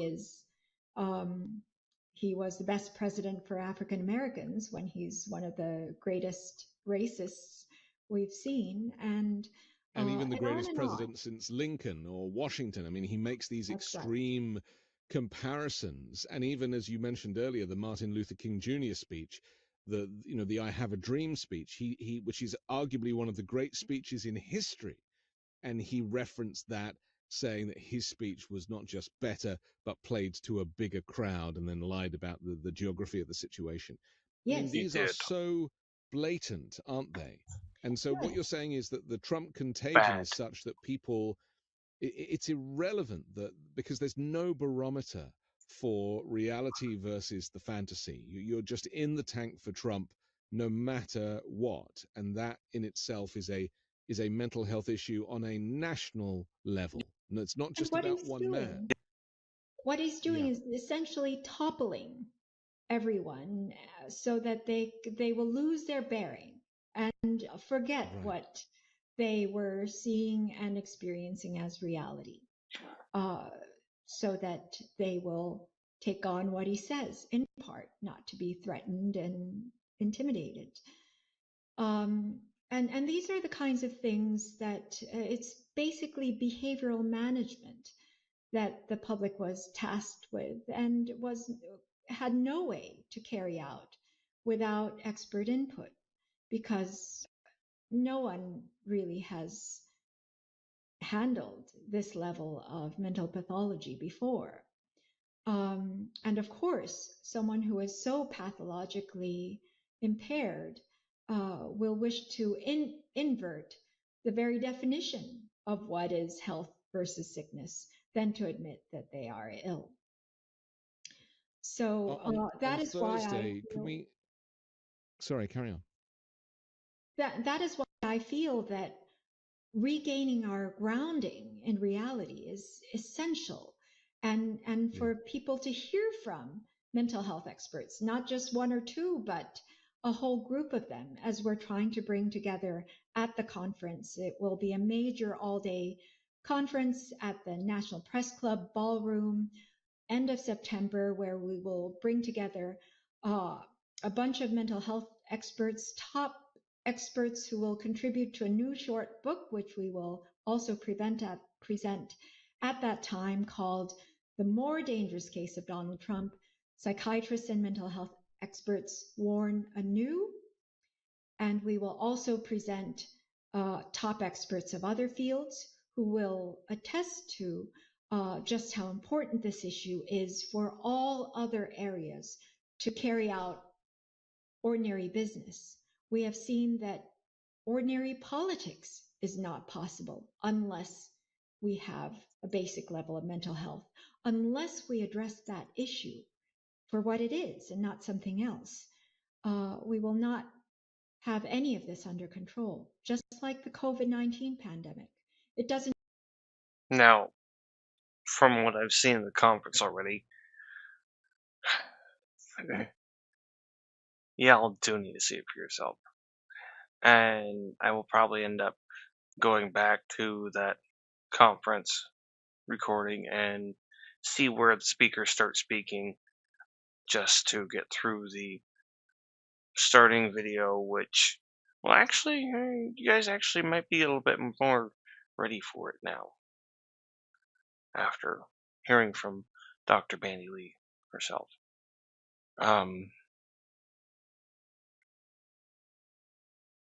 At the same time, I kind of give a little bit more space for a few more people to get the chance to see what's going on and kind of listen, possibly ask questions if y'all want.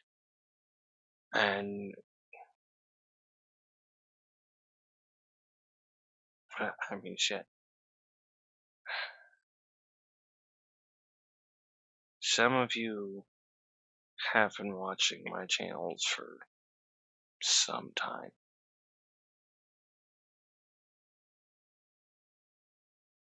Some of you know a little bit of how much I've been anti-Trump and some of the reasons, because I've spoke about it a few different times. Not exactly to everyone's personal pleasure, but yeah.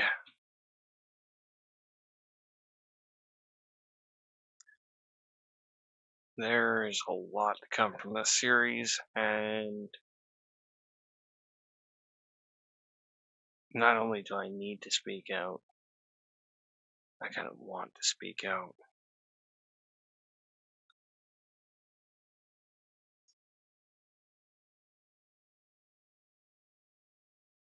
Because it does matter. It matters that you all get this information. Hell, it matters that you share it.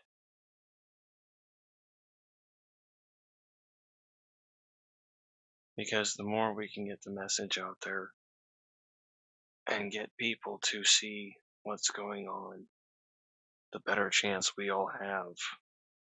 Period. Straight up, there's nothing follows. End of statement. Period. The better chance we all have. No matter where you sit. Whether you're well off, not well off, like me and absolutely screwed.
Oh, Mr. Close from Nick.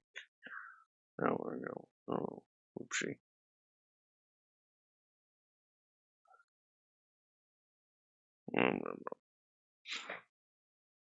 Okay, I had gotten a text from Mom and wanted to respond to that. Doesn't just Sorry. go away because we wish it away. We have to Yeah, you deal need with expertise. it. Yes, in its own terms. Wouldn't it be interesting if the news networks, instead of having these political pundits on with their opinions all the time, where they all sit round a table and they all the experts were either clinical experts or people who had actually studied political science, that, you know, where we had a greater level of a kind of academic understanding of these situations. My fear is that people are so not all people, I don't want to generalize, but some people are so far removed from academia that they will listen to what you're saying and be like, well, that's just her opinion, without any understanding of the decades of not just education, but experience you have in the field. And that is something that has happened across the board with expertise. And Dr. Anthony Fauci, I guess, is the perfect example of this, someone who devoted his life to public health and was just ridiculed by the right and by Donald Trump as being, an enemy of the people, which is terrifying. Could we just talk very quickly, though, to Thursday at an event? It was Trump was at an event with Jewish supporters at his golf club in Bedminster, and it was meant to center on fighting anti-Semitism. Well, Trump ended up saying that a civilian Presidential Medal of Freedom is better than the Medal of Honor because soldiers who are recognized are in very bad shape or they're dead. I mean, this, you couldn't even make this up if you tried, Dr. Lee. I mean, this is what's so frightening about it, and this really ties into his view of the of people who. And Midas Touch covered that one too. Yeah, no, that's not paraphrasing. That's literally what was said.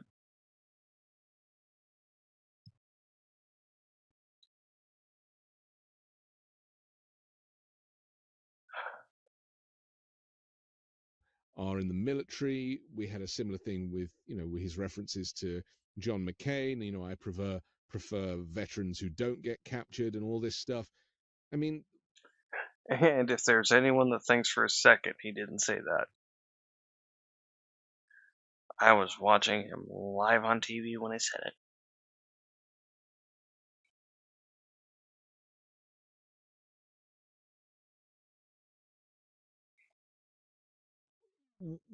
What is his beef with this kind of notion of the military, considering that he always claims that under him the military was the toughest and the strongest? Again, it's a contradiction, isn't it? Yes, but it's not a contradiction in terms of his symptoms. Right. He is perpetually trying to avoid facing his own weakness, his own frailty, even as a human being. That's why he has to be godlike, chosen by God, the second coming of God. He's said many of these things. And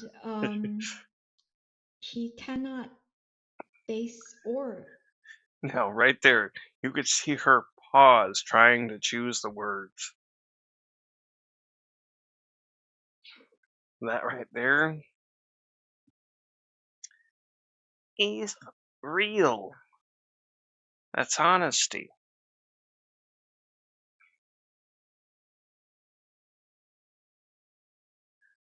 That's someone who is trying to sit here and break things down to where it can be understood, but not be condescending about it.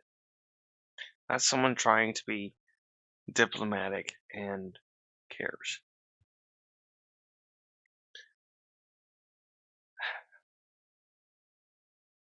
Yeah, I know a little too much for somebody who doesn't actually have a PhD.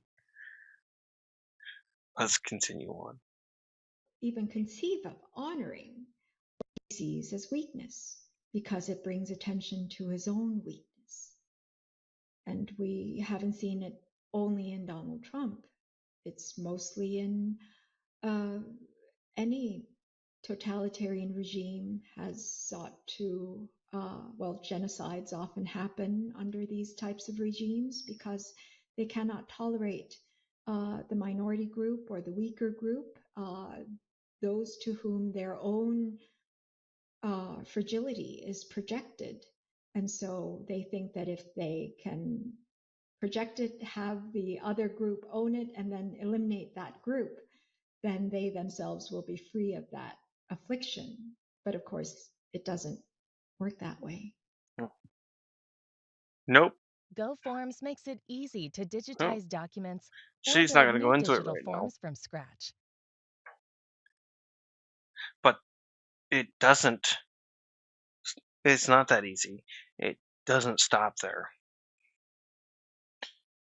These groups are actually known to continue to go and divide farther in until eventually their remaining group is so small that, well, yeah, it's not a good scenario. He was at the National Association of Black Journalists, which has become a kind of infamous car crash interview where he fought. Becomes so small in the extent of they find other things to separate themselves, other small differences. Like as soon as they take care of everybody that they can visibly see is different, oops, they'll start working on things like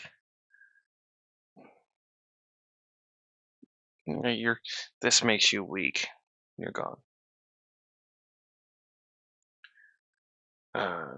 You have too much emotion, you're not man enough.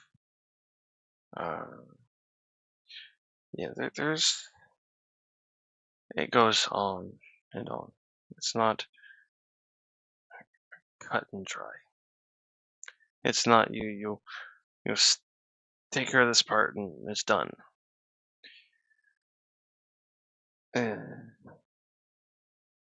It's a reoccurring or an annual issue, if you will. Fought with this rather brilliant journalist who tried to hold him to account, and he just went for her, accused her of asking horrible questions and not, exchanging pleasantries with him at the beginning, which she did do. He just conveniently forgot, blamed her for the thing running late when he was the reason it was late, but then went on to say that Kamala Harris has an identity issue. Is she black or is she Asian? She needs to decide because he's like, I don't mind, but she needs to make up her mind because it's unfair to the people. Talk to me about this projection, this notion, because the birtherism issue obviously is a leftover from the Obama storyline for him. This is racism, isn't it? Pure and simple. Yes, and his inability to, whenever he speaks of others, he is essentially speaking of himself. That's what projection is about. And the more severe one's symptoms, the more severe. Hey, Salvo. Well, I don't know if you're very interested in what's going on over here, but definitely a time to find out if you wanted.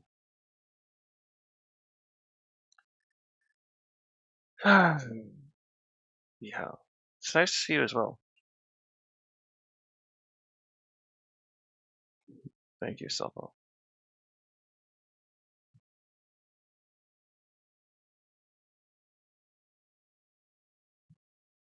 Much love to you, my friend.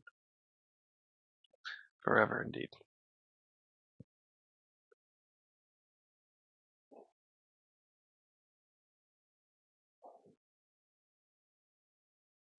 Well, it looks like I'm going to be spending a little bit more time awake than I intended tonight, but that's okay. Thank you, Salvo.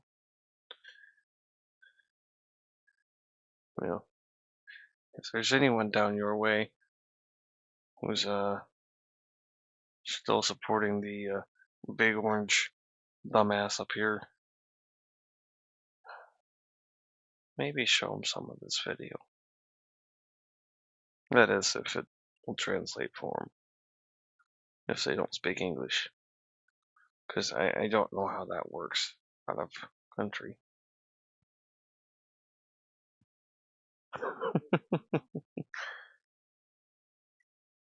Here the projection will be.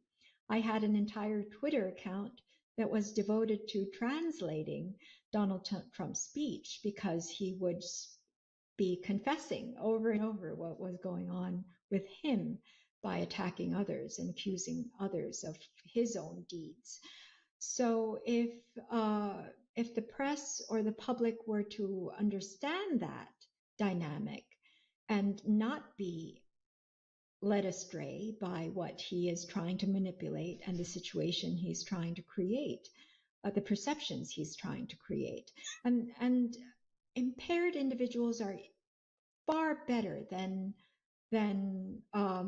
normal persons who try to awkwardly create the situation. We know that he gets away with far more than normal individuals would.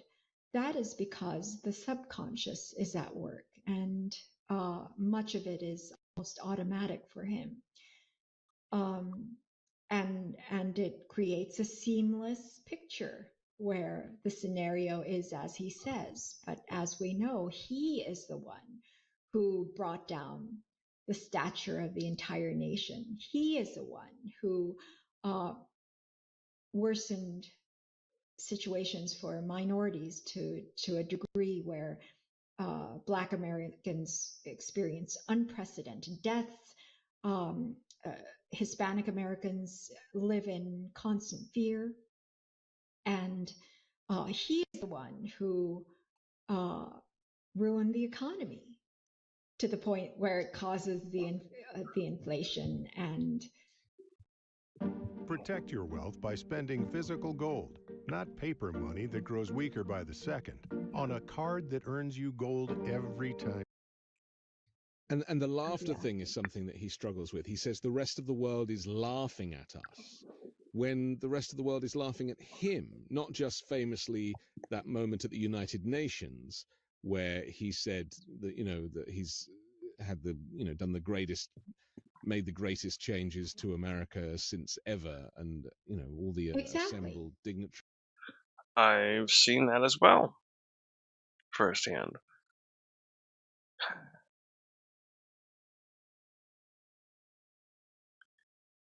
Yeah. At this point in time, once you go through this stream series,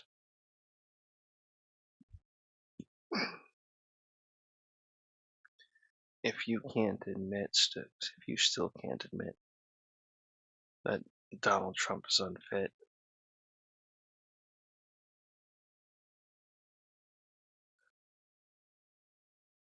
then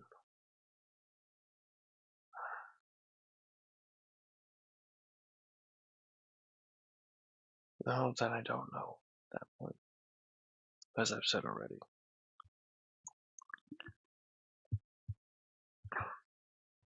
But it's a big deal. Started giggling, and he was like, well, I wasn't expecting that. He can't get over that, can he? so look at how you can immediately reinterpret what he is saying and turn it back on him and get a fair assessment of the actual situation. Most people are not able to do that, and that is why, if mental health experts had come on the news media, public programs on a weekly basis, daily basis, I mean, we have legal experts talking about every detail of his legal cases all the way through. Legal experts talking about it, that would be even as far as Midas Touch. Midas Touch Network is put on. Thank you, Salvo. Midas Touch Network is put on by not just legal experts, but actual lawyers who work at the crossroads of politics and law.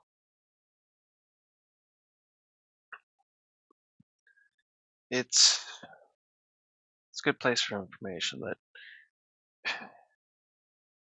isn't just soaked in opinion, but is actually following the law, no matter whether we like it or not.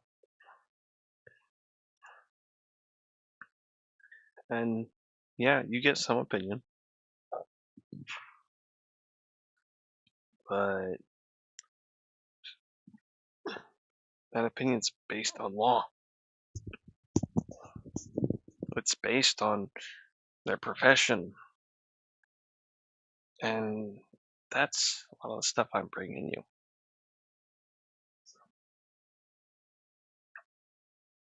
Professionals talking about stuff on and in their field.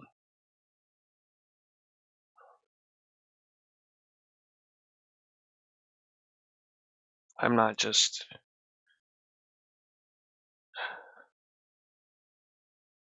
talking. These people aren't just talking. We're trying to get a message out. Because, god damn it, we all got stuff we gotta get done. If you're not over here, the best thing you can do is just spread the message to people over here. Because it matters. On the quote-unquote American left side of the aisle, or in this case, so mentally sane. Why couldn't we talk?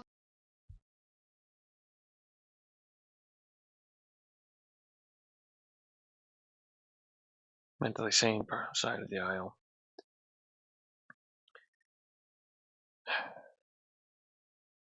I forgot where I was going. Because I got distracted by a beige.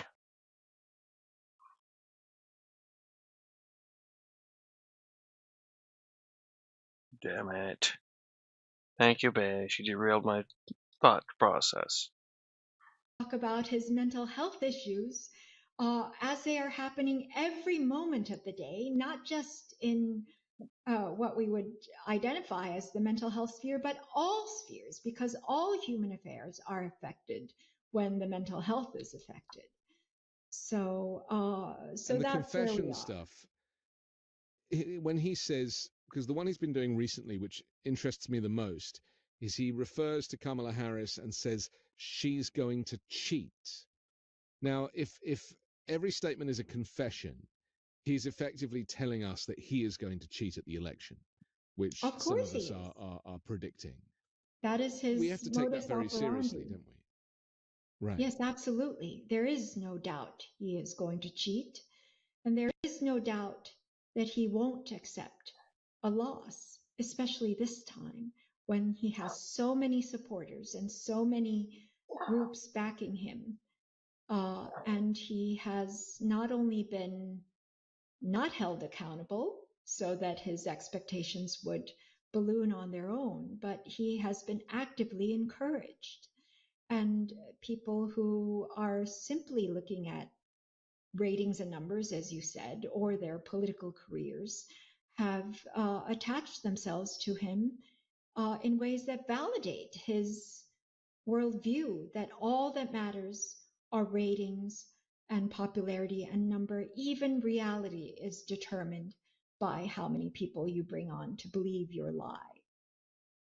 Yeah. Also not sponsored by them. People seem to forget that the threat to democracy is not just him winning the election. The threat to democracy is him every day saying that there was election fraud last time when there wasn't, talking about it being rigged, talking down on the institutions, from the Justice Department to the FBI and everything in between. That is the ongoing threat to democracy, isn't it? Where people lose trust in the institutions that make up a modern democracy. And or so, even, as you say, that is not going to end, is it? Or even exclude the most relevant experts because intellectuals and journalists are the ones who are first to be eliminated in times of authoritarianism. Because fake news, truth, the enemy of the people. That's right.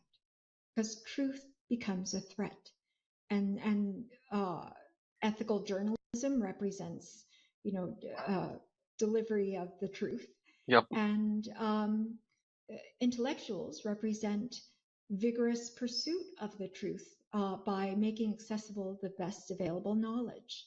And that is why when we don't have that knowledge made available to us, that we're bound to be victimized, misinformed, misguided, and victimized to the advantage of authoritarians and not to the benefit of democracy.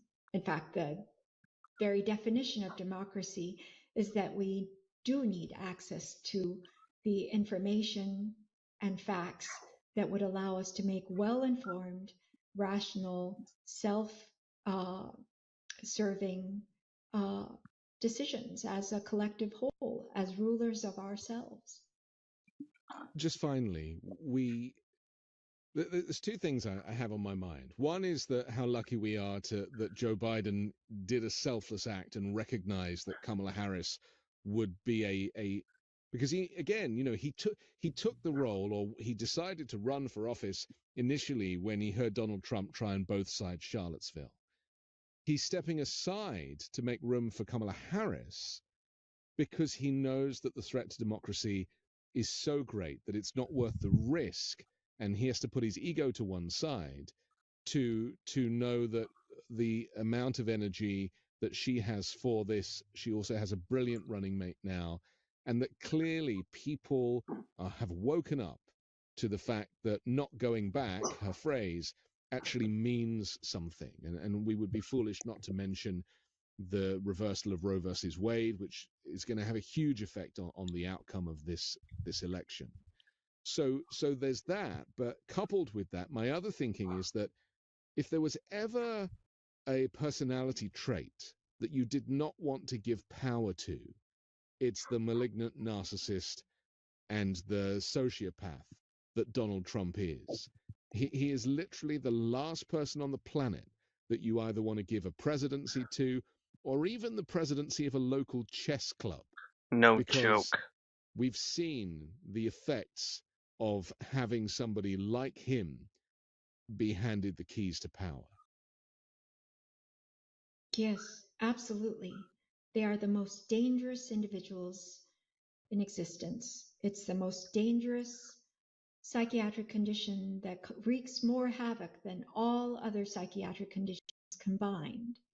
And yet it is the most deceptive, most manipulative, and difficult to detect, that even requires specialists of high levels of training within psychiatry to be able to identify. And the fact that the public, that we had this knowledge, we knew what kind of person he was. And we knew the level of his dangerousness, unfitness, as well as mental impairments from the very first day, and that the public was not able to gain access to that information. It was initially, but it was blocked at a key moment. And ever since, it has not gotten it in a way that truly the situation warrants, the danger to them warrants, speaks greatly to the failure of our democracy. I did a multi-country, multi-decade study of countries around the world and how the democracy index affected violent death rates. And we found that democracy alone was no longer able to prevent violent deaths as it largely had in the past. Once democracies stabilized, they were remarkably peaceful. But lately they haven't been, because democracies are no longer real democracies. They have such great levels of inequality. The vast difference between the rich and the poor seems to negate whatever gains are made from overturning autocracies or other forms of dominating governments. So that's something we probably need to look at very carefully. And I speak about democracy as a sign of collective mental health. I speak about that in my book, The Psychology of Trump Contagion, An Existential Threat to American Democracy and All Humankind. I also speak about ways of preventing such a dangerous presidency, as well as a populace that would be open to such a destructive leader, and strengthening our societal mental health in ways that will not only prevent this, but make even the possibility of something like this far into the horizon, so that it's that it doesn't threaten us constantly. It is, from beginning to end, from my perspective, a mental health issue that cannot be discussed without a mental health perspective, because, well, we require mental health as mental capacity, as a basic building block for our capacity to do everything else. And so, so that's why this issue has been so important to me, not just because I'm a mental health expert, but because it has become such a societal crisis, really, and public health emergency. And so I appreciate journalists like yourself who are willing to buck the trend and have me on. I hope that we'll be able to hold the major public National Press Club conference as we plan, the end of next month, to be able to highlight the importance of this issue. Okay, well, we are very grateful for your expertise, and I should say that, you know, you and I have been talking in this forum for a couple of years now, and everything you've said, both before we started talking and since, has come true. And I think that is a testament to your experience, your expertise, and your skill. And we're very, very grateful to you, Dr. Bandy Lee. Thank you for joining the Weekend Show. There it is. Thank you very much. Okay, that is going to be it for now.